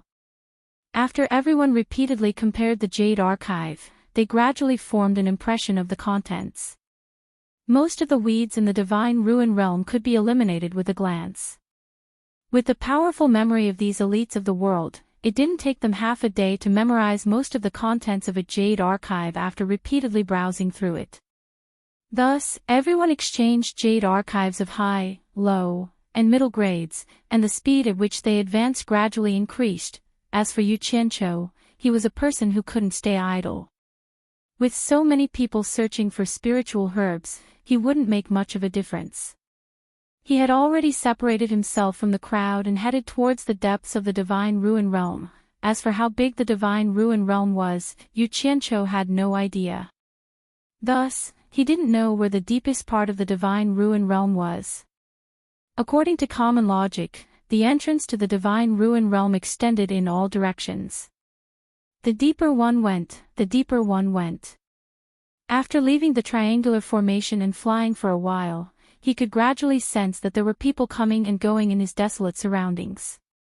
From time to time, someone would use their divine sense to spy on him. The people hiding in the dark were very careful. When they saw him flying so casually in the divine ruin realm alone, coupled with the fact that they couldn't see through his cultivation, they immediately guessed that he wasn't a good person and took the initiative to hide far away. From time to time, Enchanting would sweep his cold gaze around, but he couldn't be bothered to argue with them. When the people in the triangular formation behind him pressed forward, with the fanaticism of those 300 people, these people would definitely suffer. Even if they didn't provoke the experts of the various countries, the latter wouldn't let them off so easily. As they flew forward, more and more people appeared. In the end, they could already see groups of people wandering around the mountains looking for treasures. Traces of fighting could be seen everywhere in the mountains. The corpses with broken limbs told of the cruel battles that had taken place before. The battles below would always happen inadvertently, and Enchanting would always stop and watch with the mentality of watching a good show. Often, when one side suddenly discovered some rare treasure that had yet to be collected, the other side also discovered it. The two groups of people would immediately rush over crazily to snatch it, quickly fighting each other. However, when this happened, the surrounding people would immediately smell blood like locusts and approach them covetously. Regardless of whose hands the stolen treasures ended up in, the onlookers would quickly judge the strength of the person who got the treasures from the fight. If the person who got the treasures was still strong enough, naturally, no one would dare to touch them. Another point was to evaluate the value of the treasure and whether it was worth risking one's life to snatch it. If the value was very high, even if the winner was strong enough, it would still be a very troublesome matter. At the same time, there would be a few groups of people following behind, looking for opportunities to snatch it. After standing on the small hill and watching the bloody fight, he realized that there were many malicious gazes staring at him, who was alone. Yu Qianqiu sneered and jumped up. He flew over the heads of those people without the slightest scruple at a distance of more than 10 meters from the ground. Such an arrogant move was indeed quite a deterrent. In addition, they couldn't see through his cultivation, so no one dared to act rashly. They watched him leave. After flying forward for a short while, he suddenly realized that there were a few more groups of people gathered in front of him. They seemed to be watching something. Yu Qianqiu didn't stand on ceremony and landed in the middle of the crowd. He immediately attracted a lot of surprised and doubtful gazes. Yu Qianqiu blatantly ignored them. He stared at the concave ground below and frowned. The situation below was the same as what he had seen before. There were two groups of people confronting each other. What made him frown was that he knew both sides of the confrontation. One side was the dozen or so people in blue who had killed Shui Mingqing's fellow disciples in the valley, and the other side was Mu Tianjiao and the others. At this time, Mu Tianjiao and the others looked a little battered and exhausted. There were only a dozen or so people left out of the more than 20 people who were surrounded by the dozen or so people in blue in the concave ground. There were two teams of people standing beside Yu Qianqiu. Both teams were unharmed, and each still had the same number of 30 people when they came in. One team was dressed in yellow, and the other team was dressed in bright red. The two young men, who were obviously the leaders of the two teams, stood side by side in a relaxed manner. They chatted casually, as if they didn't care about the dangers of the Divine Ruin Realm at all. However, their eyes were always staring at Yu Qianqiu. The disciples of the emotion-severing sect are really strong. I heard that they were so arrogant that they split into two groups. They have already destroyed a lot of teams and snatched a lot of good things. The red-clothed young man snorted. The yellow-clothed young man said indifferently, "They are the #1 sect under the Immortal Palace. It's not surprising that they are so arrogant."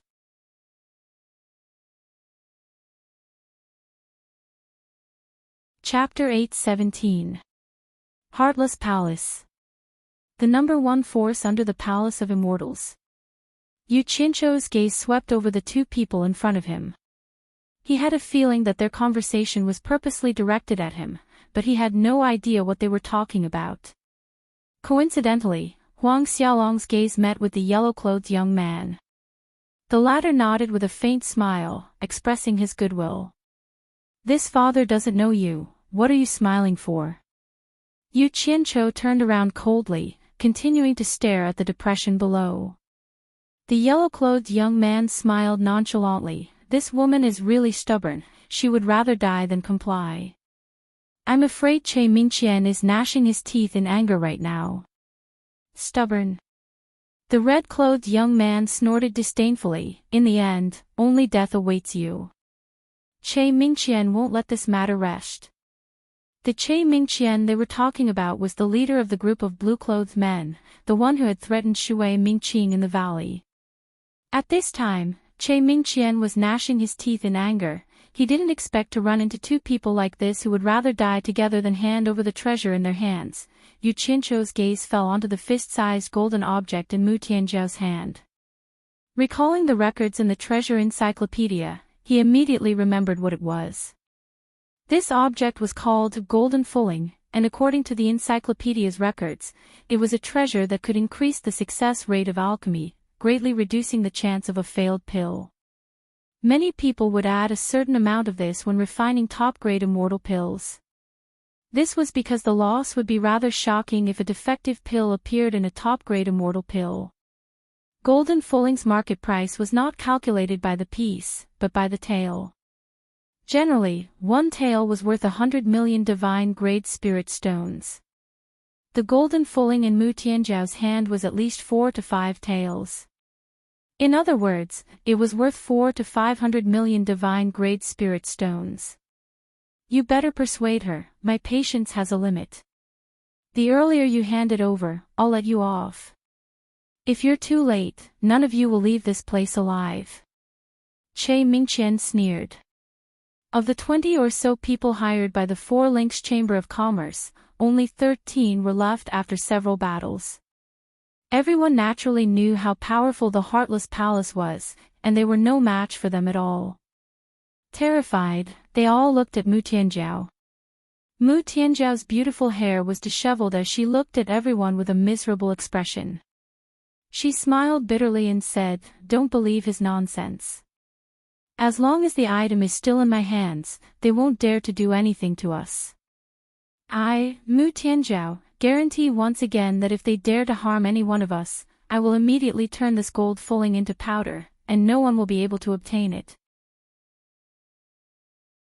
At this time, Tao Zhong, who was guarding Mu Tianzhao, also loudly warned everyone, "Don't believe his nonsense. Even if we hand over the item, he won't let us go. As long as we still have the item, we have a chance to live." Mu Tianzhao immediately gave him a grateful look. They hadn't found anything valuable along the way and had even lost a few men. This piece of golden fulling was discovered by chance under the roots of a tree. It was also the most valuable item they had so far. As long as they brought it back, the Four Links Chamber of Commerce would be able to hold on. With her personality, how could she give up this opportunity so easily? Che Mingqian sneered and said, "Stubborn dead duck. I'll give you one last chance. If you miss it, only death awaits you." What a big tone. I want to see who will be the one to die. A cold snort echoed in the surroundings as a figure appeared in the concave in an instant. When Mu Tianzhao and the others saw who it was, they exclaimed in unison, "Yu Qianqiu." They all suspected that Yu Qianqiu was already dead after running around alone. They didn't expect to see him again at this critical moment. Yu Qianqiu's cold eyes looked at Che Mingqian and the others. Che Mingqian turned pale with fright and said, "It's you." More than a dozen men in blue subconsciously moved 10 meters away. The reaction of Che Mingqian and the others made the yellow-clothed man and red-clothed man look at each other in surprise. The surrounding people also looked at each other in dismay. They didn't know who this person was to make the disciples of Heartless Palace so afraid. Che Mingqian said angrily, "Who are you? Why do you keep going against my Heartless Palace? Do you really think my Heartless Palace is easy to bully?" If there was no one around, he would have called his fellow disciples and run away. However, under the watchful eyes of so many people, the Passionless Palace couldn't lose face as the #1 sect in the immortal world. What a joke. I'm not that bored. Yu Qianqiu said indifferently, "For Link's Chamber of Commerce is my employer. You snatched things from me. Who do you think is going against who? I didn't expect Heartless Palace to be so arrogant to the point of lying." As he spoke, his aura had already locked onto the disciples of Heartless Palace. Only now did Che Mingqian realize that Mu Tianzhao and the others had cried out the name Yu Qianqiu.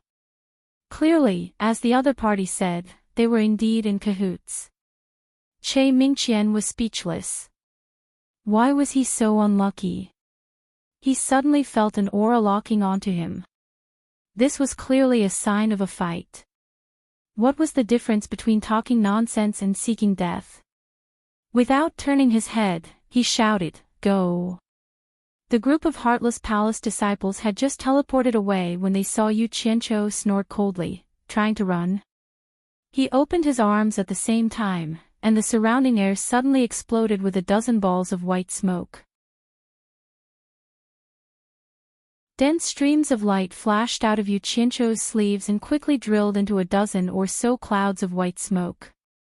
After flashing for a while, they quickly returned and drilled back into his sleeves.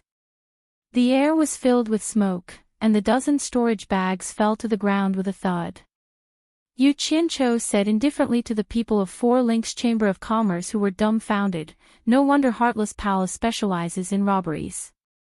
It's easy to get things. I think it's worth learning from them."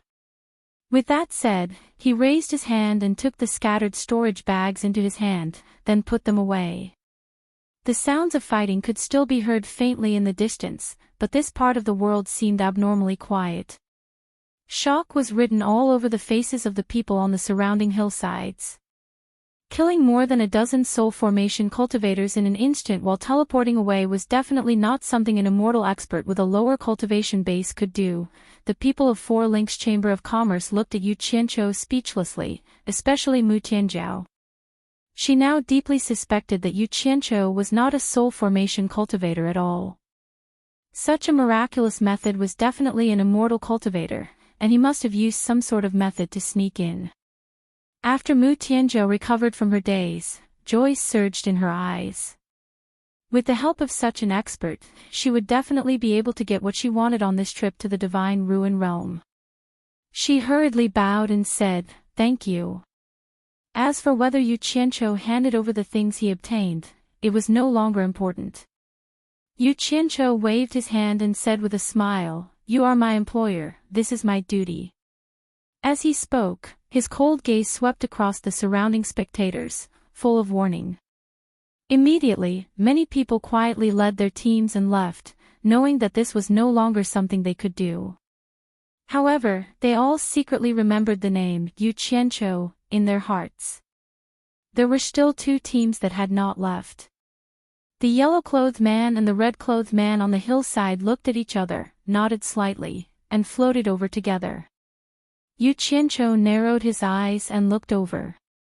The red-clothed man cupped his fists and said, "I am a disciple of Mythical Fire Palace, Hui Yunlong. I am a disciple of Spirit Cultivation Sect, Du Feng." The yellow-clothed man cupped his fists, glanced at Mu Tianjiao and the others, and said with a smile, "Other than their own people, the Immortal Palace will definitely not let an immortal expert in. Since you were able to enter the Divine Ruin Realm, your cultivation base must not have reached the Immortal Realm, but your ability is indeed admirable." Yu Qianqiu glanced at Tao Zhong and asked telepathically, "What kind of sects are the Mythical Fire Palace and Spirit Cultivation Sect?" Tao Zhong was speechless. He really could not imagine how such a capable person did not even know the most basic common sense. However, he did not dare to be disrespectful, and immediately replied telepathically, "The immortal world has the top 50 large sects, as well as the top 50 rich families or merchant associations. The Mythical Fire Palace and Spirit Cultivation Sect are both within the top 50 large sections. Although they are not comparable to the Heartless Palace, they are very powerful." Yu Qianqiu replied with an "Oh" and said, "I am Yu Qianqiu, what can I do for the two of you?" As he spoke, he could not help but look at Hui Yunlong. This was called not noticing, but once he paid attention, he would be shocked. He discovered that this guy had a head of red hair, especially his appearance and burly figure. He was simply printed from the same mold as the Nanming old ancestor. The only difference was that one had a beard and was a little older. If the two of them were placed together, people would definitely mistake them for father and son. If the spirit-severing experts from the various countries saw this later, who knew what their reaction would be? Du Feng smiled faintly and said, "The Heartless Palace is a vengeful sect. Of course, with Brother Yu's ability, there is naturally no need to be afraid of the disciples of the Heartless Palace in the Divine Ruin Realm. I wonder which famous family Brother Yu comes from. Why have I never seen Brother Yu before?" The hidden meaning in these words was very obvious. It was to tell Yu Qianqiu that the news of him slaughtering the disciples of the Heartless Palace would inevitably spread. As long as the news spread, without the protection of a famous family, the people of the Heartless Palace would definitely deal with him. I am just an unknown wandering cultivator. How would I be related to any famous family? It is normal that you have not seen me before. Yu Qianqiu said.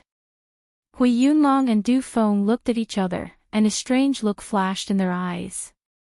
Du Feng smiled and said, "There are many heroes in the wilderness. Brother Yu, there is no need to belittle yourself. Moreover, how many of the founders of famous families are not wandering cultivators?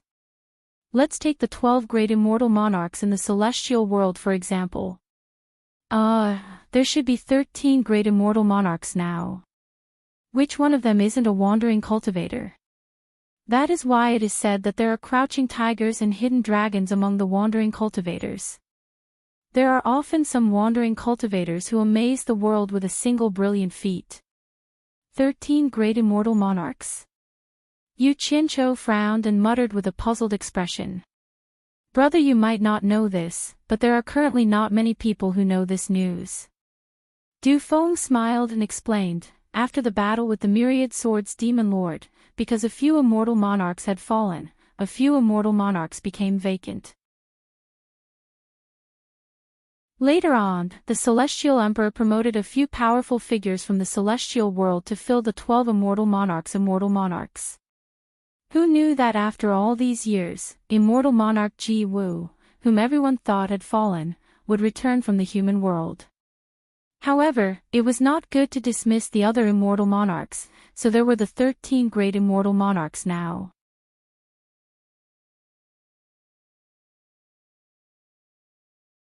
Chapter 8:18. His explanation was within Yu Qianqiu's expectations, but he had misunderstood Yu Qianqiu's meaning. Yu Qianqiu asked himself, why not the 14 immortal monarchs? Since the silver ball given to immortal monarch crocodile was already in the immortal world, then immortal monarch crocodile must have also returned to the immortal world. I heard that immortal monarch crocodile came back with immortal monarch Wu Ji. Did I hear wrongly? Yu Qianqiu slowly asked without batting an eyelid. Hui Yunlong and Du Feng looked at each other in surprise. They did not expect an itinerant cultivator to know such a secret. Tao Zhong's eyes flickered. He was even more certain that Yu Qianqiu was a rich second generation. Otherwise, how could an ordinary person hear such high-level news? Du Feng sighed. Immortal monarch crocodile was one of the top figures in the immortal world back then. Who knew that after he came back with immortal monarch Wu Ji, his cultivation level had fallen to the exalted immortal late stage by the myriad swords demon lord? With his current cultivation level, he is no longer qualified to be an immortal monarch. If not for immortal monarch Wu Ji's protection, he would have lost his life this time. Oh! Yu Qianqiu's eyes flashed, and his heart surged. However, he still wore a doubtful expression and asked, no matter what, he was one of the 12 great immortal monarchs back then. Could it be that someone wants to kill him? Du Feng looked at Hui Yunlong. The latter paused, then said slowly, the immortal monarch that the immortal emperor promoted was his old enemy. Not only did this enemy occupy immortal monarch crocodile's immortal crocodile palace, but he also slaughtered immortal monarch crocodile's trusted aides. I heard that because of this, immortal monarch crocodile could not hold back his anger and spoke rudely in the palace. He talked back to the immortal emperor on the spot and was seriously injured.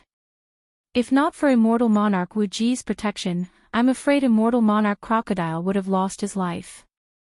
I see. Yu Qianqiu nodded slowly, his expression slightly solemn. He couldn't help but sigh in his heart. Old monster, you yourself once said that there's no place for you in the immortal world. Why are you asking for trouble? However, he could understand Immortal Lord Crocodile's feelings. Immortal Lord Crocodile had spent so much effort to return to the celestial world because he was confident. Perhaps he wanted to find his trusted subordinates and make a comeback. Who knew that when he returned, he would find that everything had changed. Not only had his trusted subordinates been killed by his enemies, but even his territory had been occupied by them. The most unbearable thing was that all of this was tacitly allowed by the immortal emperor that he was loyal to all those years ago. This was tantamount to breaking his last trace of hope, so how could he swallow this? It was understandable that he was impulsive. The level of the conversation between the three was too high, so Mu Tianjiao and the others had no right to interrupt. They could only listen quietly from the side. Besides, this kind of high-level grudge was not something they could usually hear. In that case, Immortal Lord Crocodile, who was severely injured by the Immortal Emperor, has been taken away by Immortal Lord Wu Ji. Yu Qianqiu asked again. It should be. Hui Yunlong nodded. Du Feng's eyebrows twitched slightly. He found that Yu Qianqiu seemed to be very concerned about Immortal Lord Crocodile. He could not help but ask, "Brother Yu, do you know Immortal Lord Crocodile?" Yu Qianqiu was startled. He said in surprise, "How could I know him? I'm just a little impressed. It's the first time I've heard of someone daring to talk back to an immortal emperor. If there's a chance, I'd like to meet this audacious Immortal Lord Crocodile. By the way, where is Immortal Lord Wu Ji who took away Immortal Lord Crocodile?" Du Feng smiled. Actually, Immortal Lord Wu Ji's original immortal palace has also been occupied by another immortal lord. Logically speaking, there has never been a 13th immortal lord in the celestial world since ancient times. Even if Immortal Lord Wu Ji returns from the human world, it is unlikely that he will become an immortal lord again. But Immortal Lord Wu Ji is a little special. At this point, he stopped, but the smile on his face was somewhat ambiguous. Yu Qianqiu asked suspiciously, "Immortal Lord Wu Ji is a little special. What's so special about her?" Du Feng shook his head with a smile and said nothing more. Hui Yunlong, on the other hand, snorted. "What can't be said? It's something that everyone knows. The celestial world is divided into 13 celestial prefectures.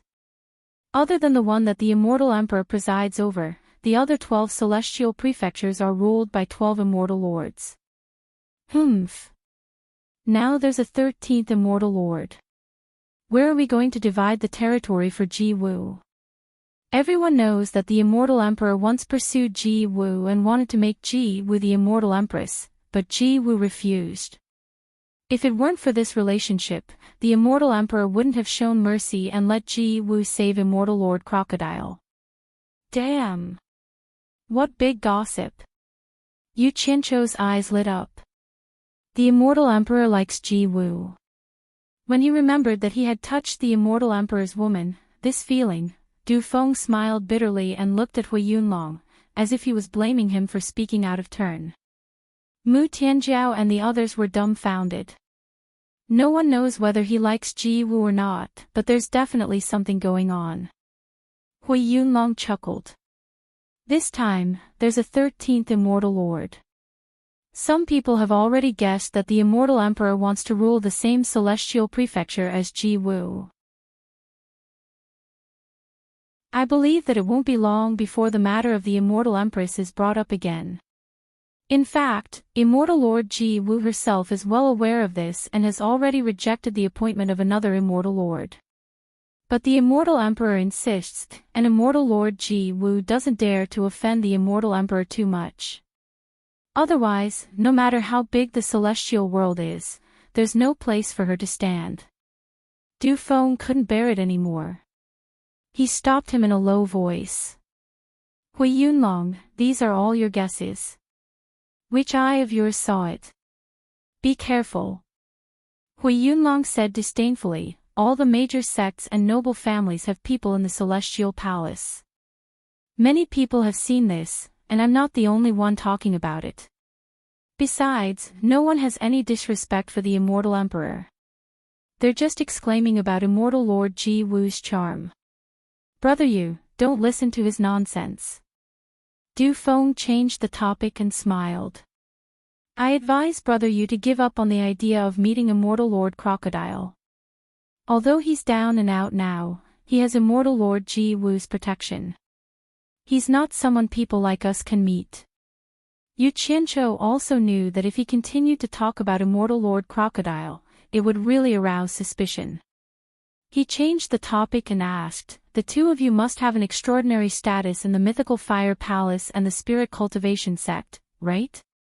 As he spoke, there was a slight smile on his face as he glanced at the two groups of people standing on the hillside in an orderly manner. These people were completely different from the groups of people from the other sections. These two groups of people seemed to be the subordinates of Du Feng and Hui Yunlong. Without receiving orders, they did not dare to move. Clearly, they did not have the kind of relationship that disciples from the same sect would have. Without a doubt, these two people had extraordinary statuses. Du Feng shook his head and smiled bitterly. Our status is a little bit different.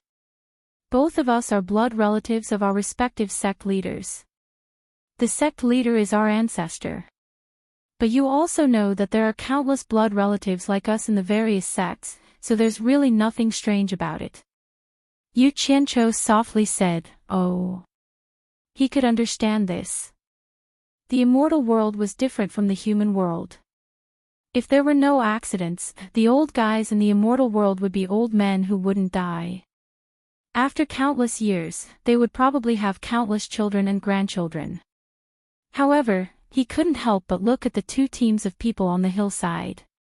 He had a feeling that things weren't as simple as Du Feng said. Du Feng clearly saw through his doubts, so he waved his hand and said, "Brother Yu, please don't misunderstand. Our fathers just happen to hold some positions in their respective sects, and these people are all disciples under our fathers. Brother Yu will naturally understand the reason when you have the chance in the future." Yu Qianqiu looked at the two of them and said with a smile, "It can't be that the two of you are looking for me just to chat about family matters, right?" Du Feng looked at Hui Yunlong and said with a hearty smile, "The disciples of all the major sects in the ruins of God have gathered here. It has already become a place of trouble. Brother Yunlong and I were afraid that it wouldn't be safe, so we joined forces. I believe that there are many sects that are doing the same thing as us." As he said that, he swept his gaze across the people from the Four Links Chamber of Commerce. He stared at Yu Qianqiu and asked, "I wonder if the Four Links Chamber of Commerce is interested in joining forces with us to search for treasures. The treasures obtained will be divided equally among the three sections. What does Brother Yu think? I'm only being hired by the Four Links Chamber of Commerce. I can't make the decision on this matter. I'm afraid." Yu Qianqiu stared at Mu Tianjiao. Before he could finish speaking, Mu Tianjiao took a step forward and bowed to him, saying, "Mr. Yu, please make the decision." Mu Tianjiao will listen to Mr's instructions. She could be considered a smart person. She naturally knew that the reason why large sects like the Mythical Flame Palace and the Spirit Cultivation sect were willing to take the initiative to cooperate was definitely not because of her Four Links Chamber of Commerce. A small chamber of commerce like the Four Links Chamber of Commerce would probably not even be willing to look them in the eye. Furthermore, they wanted to give a huge benefit to the Four Links Chamber of Commerce. It was nothing more than giving face to Yu Qianqiu. She naturally had to tactfully take the initiative to give up her authority. As long as she could tie down Yu Qianqiu, many problems would no longer be a problem. Du Feng and Hui Yunlong glanced at Mu Tianjiao and smiled at each other. They discovered that this woman was really a smart person. Yu Qianqiu stared at Mu Tianjiao and fell into a short silence. To be honest, he rather admired this woman and did not wish for anything to happen to her in this dangerous place. Besides, he also wanted to make friends with two large sections. After all, he was too unfamiliar with the immortal world and needed a starting point. He paused and said, "Since that's the case, I'll make the decision on behalf of the Four Links Chamber of Commerce. I hope that the Mythical Flame Palace and the Spirit Cultivation sect will take good care of the Four Links Chamber of Commerce." Ha! Brother Yu is indeed a straightforward person. Hui Yunlong laughed. Du Feng also laughed and said, "Since it's a cooperation, everyone naturally has to take care of each other." Yu Qianqiu also followed the two of them and politely said. He understood in his heart that these two fellows would definitely not stick to him for no reason. They definitely had a purpose, but he did not point it out. He wanted to see what exactly these two fellows were plotting. After the three parties exchanged pleasantries, under Yu Qianqiu's decision, the three teams of people continued to head deeper into the Divine Ruin Realm. Mu Tianjiao, who had increased her confidence, happily led her people to take the lead. Tao Zhong and the others who were hired also heaved a sigh of relief. Now that they had joined forces with the people from the two great sects, the risk of danger for everyone would be greatly reduced. Furthermore, there was an expert like Yu Qianqiu holding the line.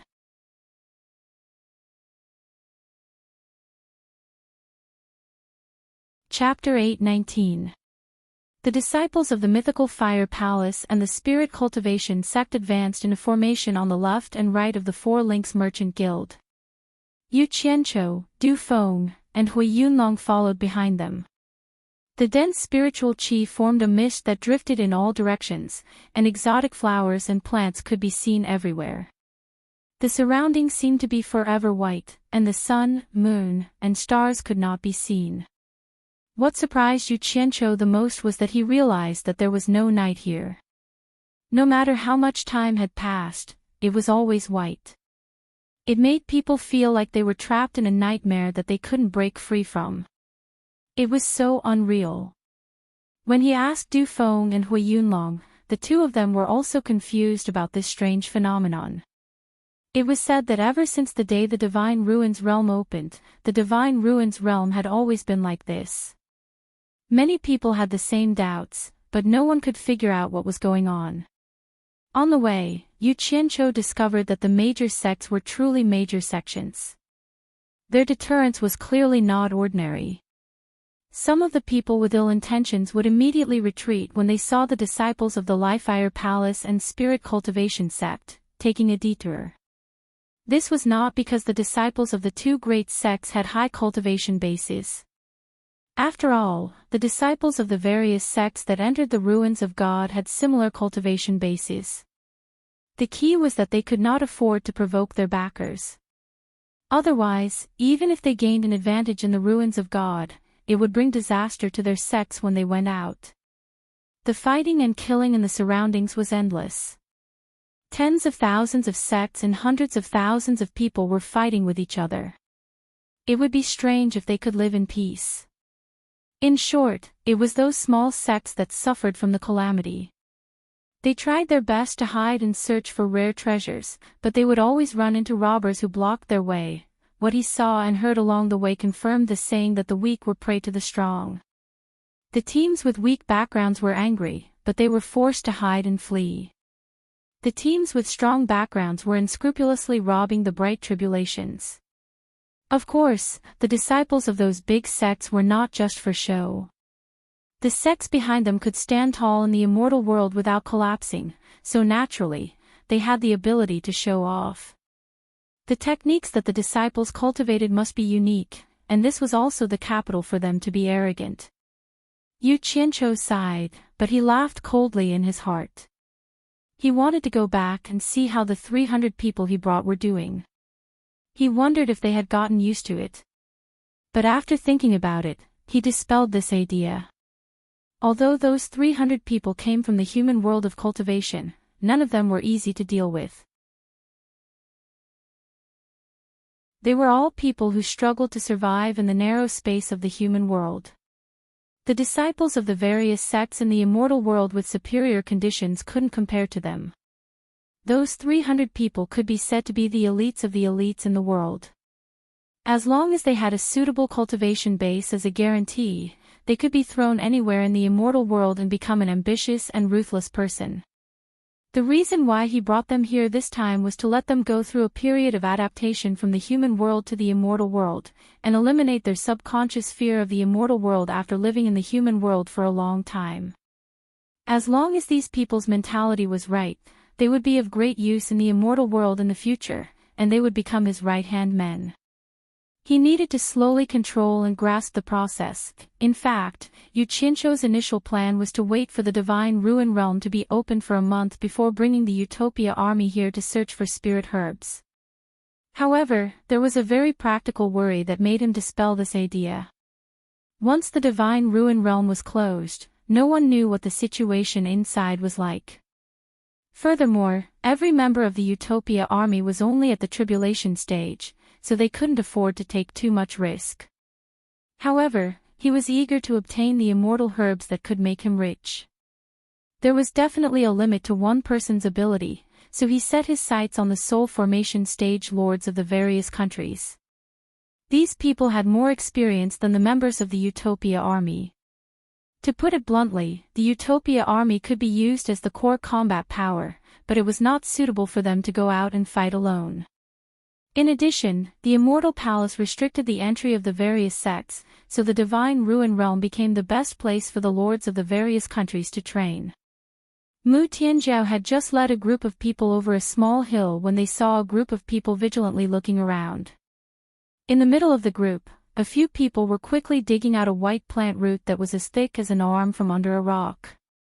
There were only 20 people in this group, and when they suddenly realized that a group of people had appeared on the hill and were staring at them, they immediately became nervous. After seeing that it was Mu Tianzhao who was leading the group, the person holding the white plant root was stunned. He quickly stuffed the thing into his storage bracelet, then chuckled and said, "Enemies always meet. I was looking everywhere for your 4 links Chamber of Commerce, but I didn't expect you to deliver yourself to me." This person was called Enchanting, and he was none other than the leader of the 8 links Chamber of Commerce's team to enter the Divine Ruin Realm. Before entering, he had received a warning from the 8 links Chamber of Commerce's president, Qi Fengxing. If they met anyone from the 4 links Chamber of Commerce, they were to kill them all. Mu Tianzhao was also stunned. She didn't expect to meet people from the 8 links Chamber of Commerce under such circumstances. Almost as soon as their gazes met, a fierce look flashed across Mu Tianzhao's pretty face. She waved the silver shield in her hand and decisively shouted, "Kill." As soon as the words left her mouth, she rushed toward the other party without hesitation. Tao Zhong and the others were stunned. This group of people had always been hiding and keeping a low profile, and they had never taken the initiative to attack anyone. Mu Tianzhao had always been cautious, leading everyone on the edge of danger with fear and trepidation. They didn't expect that she would go crazy now. Everyone was stunned for a moment, but they immediately remembered that they had a powerful backer behind them. They immediately shot out and took the initiative to attack. The playful smile on Enchanting's face froze, and he looked a little stunned. It was already good that he didn't settle the score with them, but the 4 links Chamber of Commerce actually took the initiative to come to their deaths when they were at a disadvantage. He immediately shouted with a ferocious expression, "Attack!" The 2 groups of people quickly and fiercely collided, pushing the battle to its climax. Although Mu Tianzhao's figure was petite and looked like a weak woman, she was like a completely different person when she was fierce. She stared at Enchanting with no regard for her life, and with the silver shield protecting her body, she entangled Enchanting and fought with all her might. In the end, it gave Enchanting a fright, and she was almost unable to withstand the blows. She retreated as she dealt with them, shouting, "Stop her." After all, the 8 links Chamber of Commerce had the advantage in numbers, and had a few more people than the 4 links Chamber of Commerce. Hearing Enchanting shout, a few people immediately dashed over to intercept Mu Tianzhao. Mu Tianzhao, who had been attacking wildly, immediately fell into a dangerous situation. Dealing with 4 people at the same time was already beyond her ability. Fortunately, she had 2 treasures in her hands. The silver shield for defense glowed with a silver light, and in the blink of an eye, it had already blocked several fatal attacks for her. Because of her fearless bravery, it immediately reduced the pressure on the other team members. Apart from her, who was fighting 1 against 4, the other team members were fighting 1-on-1. In such a critical situation, Mu Tianzhao should be thinking of a way to escape, but she raised her cultivation to the limit and fought with all her might under the siege of 4 men. She was actually far from being as strong as she appeared to be. Her heart was like her appearance, just a weak woman. She also wanted to live the life of the young miss of another family. But the 4 links Chamber of Commerce was already in a precarious situation. Her father's character was weak, and it was not enough to support the overall situation. She believed that as an only daughter, she had no way out. At this time, she could only constantly strive for self-improvement. Hence, she shouldered the heavy burden without any hesitation, and decided to shield her father from the wind and rain. The attacks from the 4 people surrounding her were like a mountain. The web between Mu Tianzhao's thumb and forefinger had already split open from the impact, and fresh blood flowed out. but she still gritted her teeth with a pale face. She knew that Yu Qianqiu and the rest would see it soon, because they were not far from her team. She knew that at this time, she had to become stronger. She could not let everyone look down on her. She had to hold on, and let everyone see that even though she was a woman, she did not lose to a man. She knew that if she wanted to gain the respect of others, she had to do things that would make others look at her in a different light. Otherwise, respect would not come even if one begged for it. She knew that this was an opportunity for the Four Links Chamber of Commerce. Borrowing her relationship with Yu Qianqiu, if her contribution could gain the favor of the Mythical Flame Palace and the Spirit Cultivation Sect, and establish a certain relationship after the matter, even if it was just a little bit of cooperation, then the Four Links Chamber of Commerce would be able to walk out of this dangerous situation. Her thinking was not wrong. In order to gain, there must be a price to pay. But for a woman like her to do such a thing, it was a little too heavy. That delicate shout of "kill" came from afar, and in addition to the intense sounds of fighting that followed, it immediately alerted Yu Qianqiu and the other two. The three of them looked at each other, and immediately flew up, directly to the hillside in front of them. Scanning the battlefield, the three of them immediately fixed their gazes on Mu Tianzhao, who was surrounded by 4 men. Mu Tianzhao's figure was originally petite, and at this moment, under the frenzied attacks of 4 men, she looked so helpless. Her resistance was already very messy, and it was obvious that she was barely holding on. But even so, she still fought to the death without retreating, and in the midst of her messy resistance, she did not forget to find time to counterattack.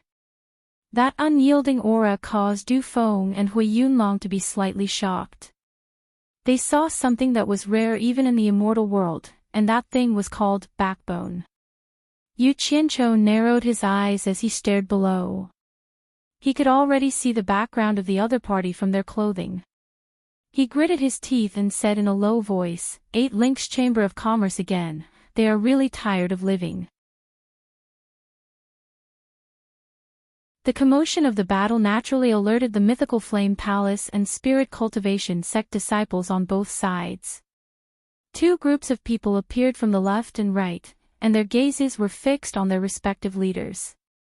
Du Feng and Hui Yunlong's eyes flashed with killing intent as they shouted in unison, "Kill!" The disciples of the 2 great sects rapidly formed an encirclement, and quickly joined the battle. The situation was instantly reversed. "Ah!" A few screams rang out. Li Lanting looked at the figures that were flashing in all directions, and anxiously shouted, "Everyone, please show mercy. We can discuss this, as long as we have it, we can give it to you." Hui Yunlong's pair of fiery red eyebrows raised, and he angrily said, "I want your life. Kill them all, don't leave a single one alive." As he gave the command, a red light erupted from below. The bodies of the Li-Fire Palace's disciples all released 2 balls of red fireballs that danced in the air.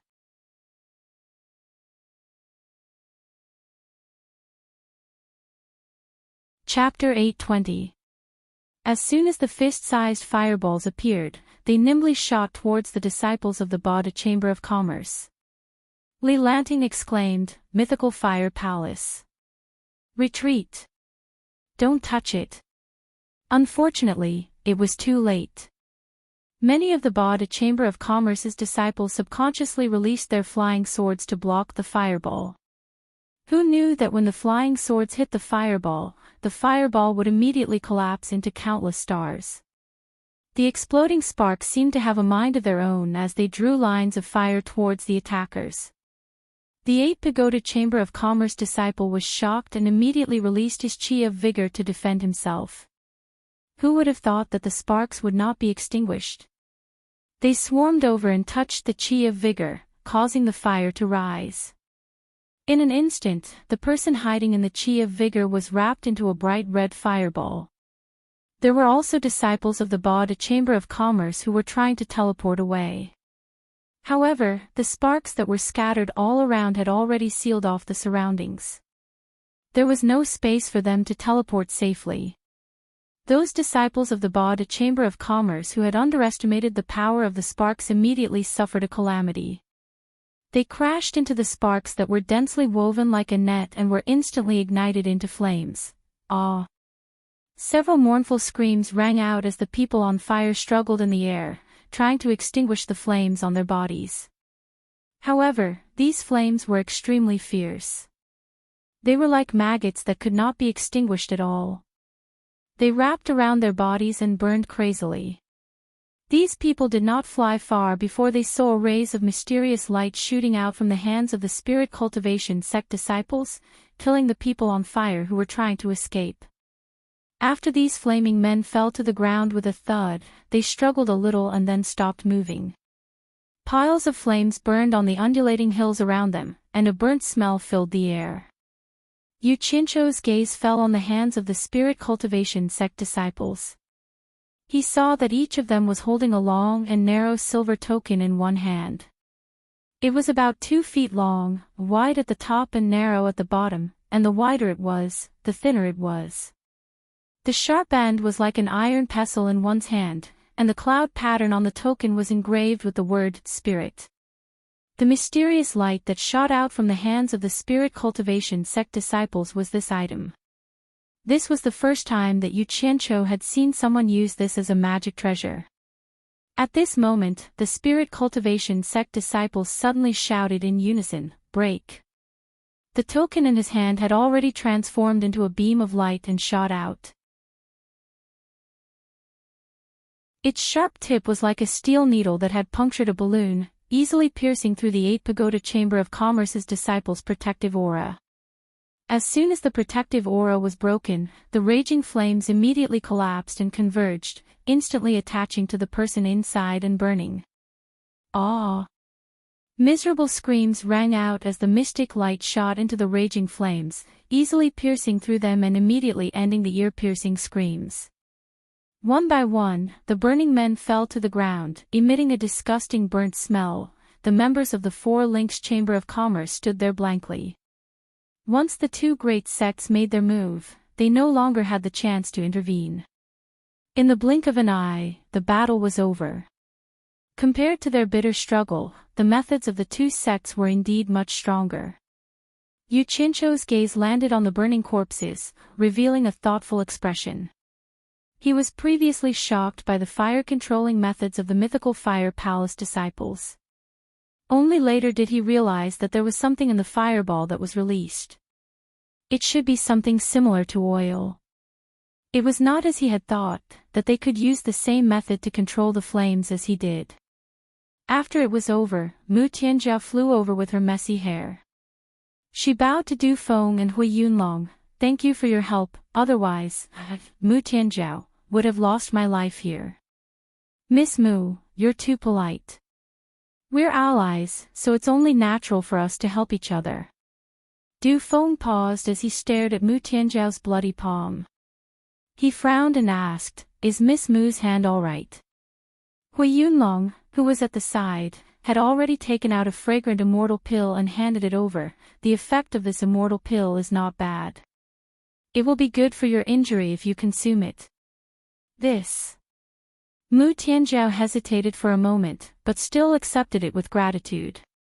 She consumed it in front of everyone, not afraid of being poisoned. Hui Yunlong immediately laughed. "Miss Mu is a straightforward person." Yu Qianzhou's nose twitched slightly, as if he could faintly smell the fragrance of another immortal pill. He glanced to his side and happened to see that Du Feng was also holding an immortal pill in his hand.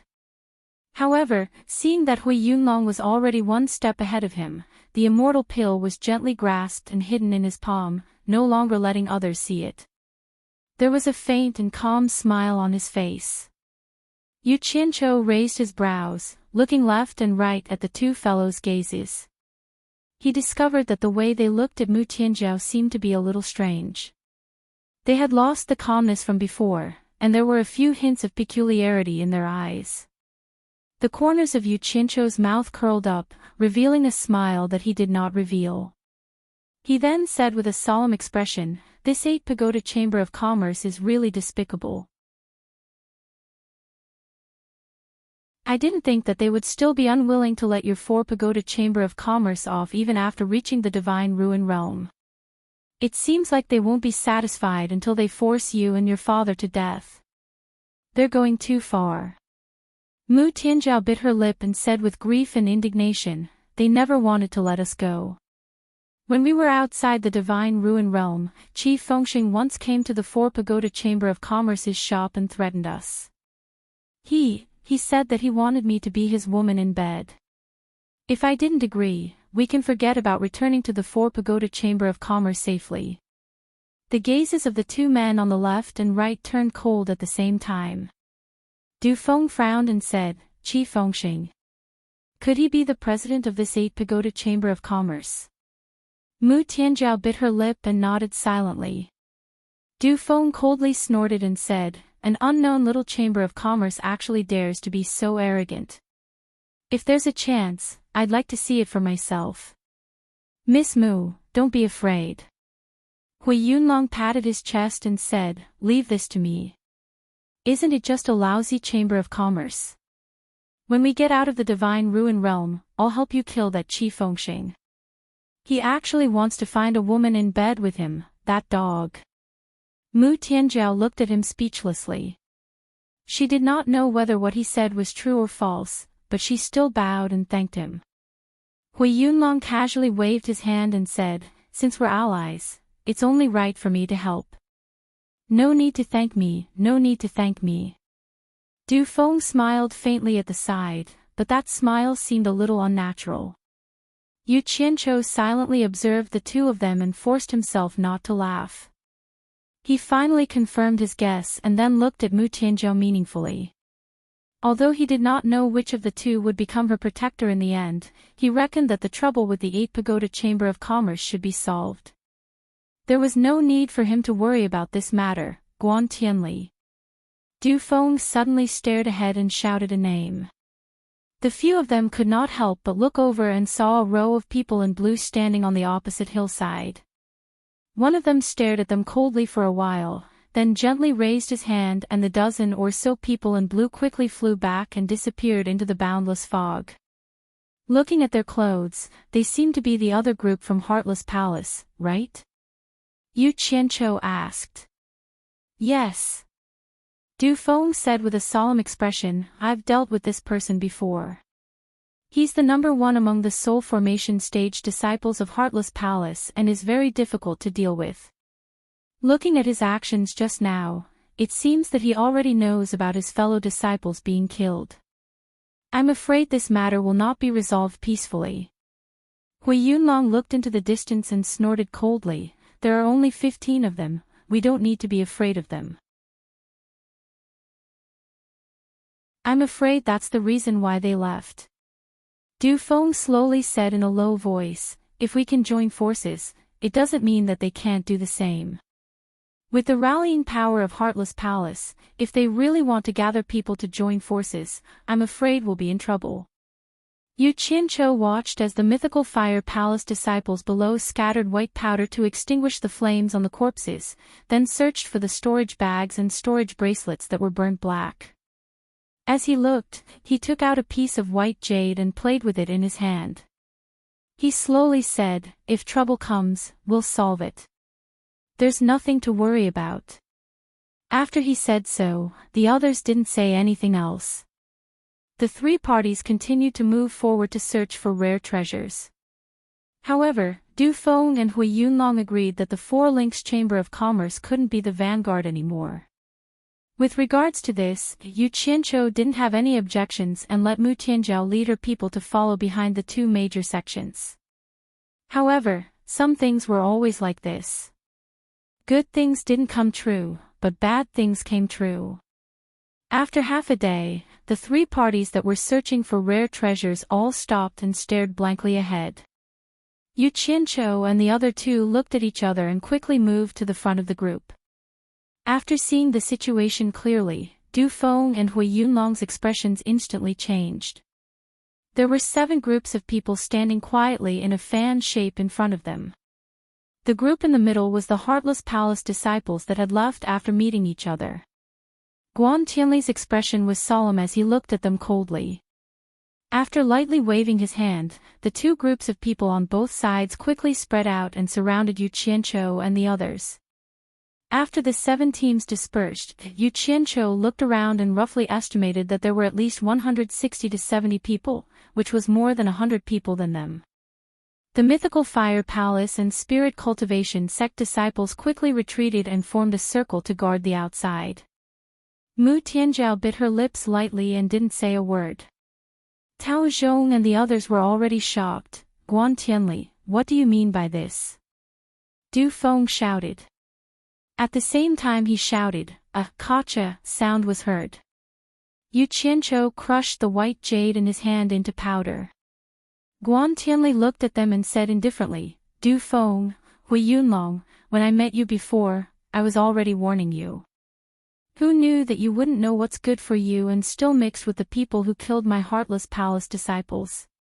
This is clearly a disgrace to my Heartless Palace. Since that's the case, don't blame me for being impolite. The large triangular formation formed by over 300 demigod realm lords had already picked up their pace. First of all, they had more or less memorized the illustrations in the Jade archives, so they didn't have to stop and compare them. Secondly, they also realized that they had been following behind others to pick up scraps. The front had already been swept by others once, and the good stuff had already been taken by others. What they had found were things that were not of high value. Hence, everyone's thoughts flew to the front. It was also at this time that Yunnan Tian, who was at the front, couldn't hold back his anger and couldn't help but attack a group of people who were passing by. He lit up the fire, and in the end, over 100 people swarmed forward. In just a few seconds, the group of people were all killed with a "Kacha" sound. In the end, when they checked the results of the battle, they discovered that there was an immortal herb worth over 10 million divine-grade spirit stones in one of the people's storage pouches.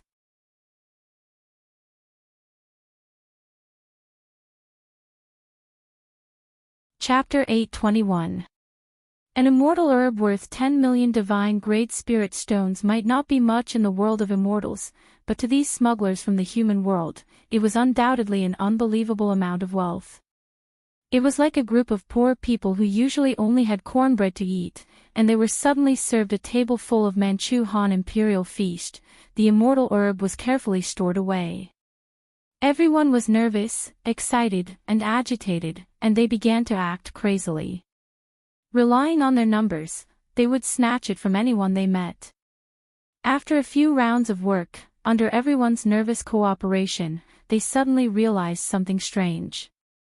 After a few rounds of work, the fights were obviously thrilling and intense, and even scared everyone out of their wits. But the strange thing was, no one was injured. It was like seeing a ghost. Most of the 300 people were in the middle stage of the soul-forming stage, and the opponents they met were mostly in the late stage. According to the understanding of the cultivation world, a late-stage soul-forming stage should be able to defeat many middle-stage soul-forming stage cultivators, but the late-stage soul-forming stage cultivators here gave everyone a strange feeling. They looked like tigers, and their momentum and methods were scary enough, but when they really fought, they gave off the feeling of a sick cat. It was really a waste of their cultivation. Lu Yanqing was most disgusted by everyone's fighting and killing, but she also knew that she might be able to make decisions for others, but not for Yu Qianqiu. In the beginning, when people came to hand over the things they stole, she would always advise everyone to stop fighting and killing, but now that everyone had tasted the sweetness, and their confidence was at its peak, how could they give up so easily? But it was not good to reject her, so someone immediately brought up Yu Qianqiu, saying, "We have no choice. I don't want to fight and kill either. But we can't disobey the torture envoy. Why don't you tell the torture envoy, as long as he says something, we will stop immediately." Lu Yanqing was speechless. How could she persuade Yu Qianqiu? That guy had never taken her, the world's most beautiful woman, seriously. Everyone was a wily old fox, and when they saw that bringing up Yu Qianqiu was useful, they all followed suit, making Lu Yanqing speechless. Lu Yanqing had no choice but to pretend that she did not hear or see anything. She focused all her energy on the Jade Archive and the immortal herbs that everyone had sent over. After a massacre, the surroundings were a mess. Yunnan Tian, who was wearing a white velvet robe, glanced at the corpses on the ground gracefully and said to himself with a mocking expression, "The cultivators of the immortal realm are just as so." His gaze fell on a severed hand at his feet. He opened his palm and immediately grabbed the severed hand.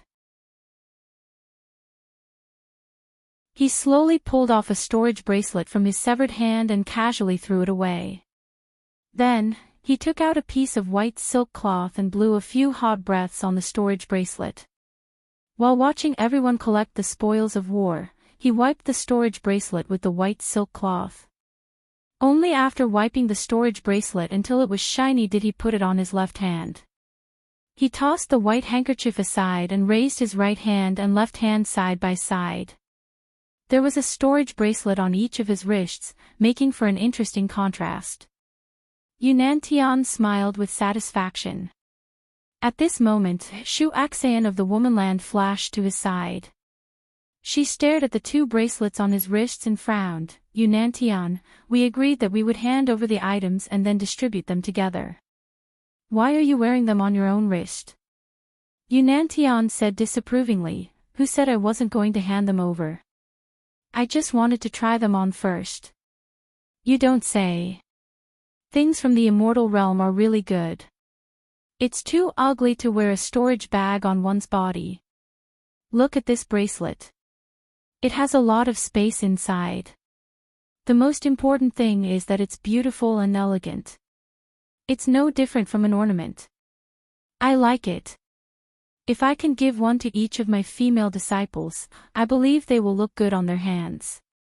Shu Axian handed the storage pouch to him with a look of disdain and said, "This is what we collected.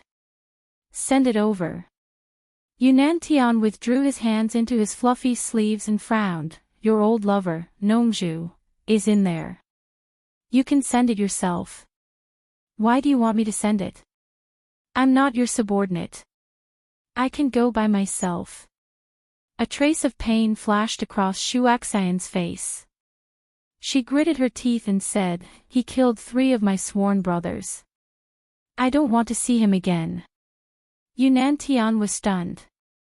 Then he remembered that Nongzhu killed Hua Zongming and others on Xian Island. He shook his head slightly and said, "Shu Axian, let me give you a piece of advice. Let bygones be bygones. Now the most important thing is to work together and not to have internal strife. Think about how many pioneers in the cultivation world dream of achieving immortality. Unfortunately, they can't get it. Now the opportunity is right in front of you. You should think about it carefully. Who said I want to have internal strife? I just don't want to see him again." Shu Axian carried the storage pouch and said angrily, "Are you going or not?" Yunnan Tian sneered and said, "A woman should act like a woman. You look like a tigress. No wonder Nongzhu doesn't want you." "What did you say?" Shu Axian roared crazily. Yunnan Tian snatched the storage pouch from her hand and disappeared instantly. When he came to the center of the triangular formation, he immediately found Nongzhu and complained, "Nongzhu, Shu Axian is too unreasonable. You should discipline her." Unexpectedly, after a long time, he saw Nongzhu staring at the front with a serious expression. Wen Lanfeng and Hu Changshou also noticed the abnormality. Wen Lanfeng asked, "Nongzhu, what's wrong with you?" Nongzhu took out a piece of jade and frowned deeply. She said, "When Yu Qianqiu left, we each injected a strand of divine sense into a piece of jade to exchange information. The main reason was that he was afraid that we couldn't find him when we were in trouble. But just now I sensed that my divine sense had been released from the jade. He should have crushed the jade. What does Yu Qianqiu want to tell us?" Hu Changshou pondered and said, "Could it be that he encountered some danger or found some precious treasure?" Yunnan Tian was stunned and said, It's okay to find a precious treasure, but please don't let anything happen to him. If something happens to him, no matter how many things we grab, it's useless. We can't get out and we can't go back. Are we going to be trapped in the divine ruin realm? Jinx! What can happen to that guy with his ability? Although Nongju said so, she was actually worried in her heart. She looked around and said solemnly, no matter what, since he crushed the jade, it means that he is summoning us. Immediately gather everyone and quickly follow me. Several people already felt that something was wrong. They did not dare to hesitate and quickly gathered people. After a while, more than 300 people gathered again. Under the leadership of Nongju, they flew all the way unscrupulously. The sudden gathering of so many people across the sky scared the small teams of various sects below. Fortunately, these people did not have any intention to attack them. After the disciples of various sects watched these people go far away, they all suspected that something big had happened ahead, or some precious treasure had appeared. Otherwise, it would be impossible for so many sects to gather together and act together. These people's clothes look varied. Why do I feel that they don't look like disciples of the celestial world sects? The crowd below thought as they watched them fly away. The person beside him laughed and said, there are no less than 10,000 sects, chambers of commerce and clans in the celestial world. Can you recognize all of them? The former frowned and said, these people don't have a uniform. Don't tell me that they are made up of people from hundreds of sections. The latter rubbed his chin and pondered, you don't say, it really is possible. I know one of them and have interacted with him once. He is a disciple of the Chaotian Palace, his name is Shui Mingqing. Mythical Fire Palace, Spirit Cultivation Sect and Four Links Chamber of Commerce were surrounded. Du Feng looked around and shouted in a deep voice, what benefits did the Heartless Palace give you? You actually helped them to deal with us. We are all famous sects, there is no need to be so extreme, right? Aren't you afraid of causing a war between sects? Guan Tianli said indifferently, Du Feng, you think too highly of yourself. Do you think that the Mythical Fire Palace and the Spirit Cultivation Sect will start a war with the various sects for the two of you? Hui Yunlong flew into a rage, Guan Tianli, don't go overboard. Who doesn't know that your Heartless Palace's people are plundering and slaughtering disciples of other sects in the ruins of God? Could it be that you are allowed to kill others and others are not allowed to kill your Heartless Palace's disciples? Guan Tianli snorted, I didn't say that others are not allowed to kill my Heartless Palace's disciples. As long as they have the ability, they can come and take revenge on my Heartless Palace. Could it be that they don't have the ability to take revenge, and they don't allow my Heartless Palace to take revenge?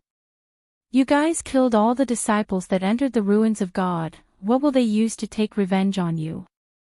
Hui Yunlong roared. Guan Tianli shook his head slightly, that's because they don't have the ability, don't tell me you want to blame it on my Heartless Palace. You!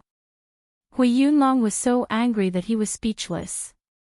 The eyes of Yu Qianqiu, who was constantly paying attention to the rear, lit up.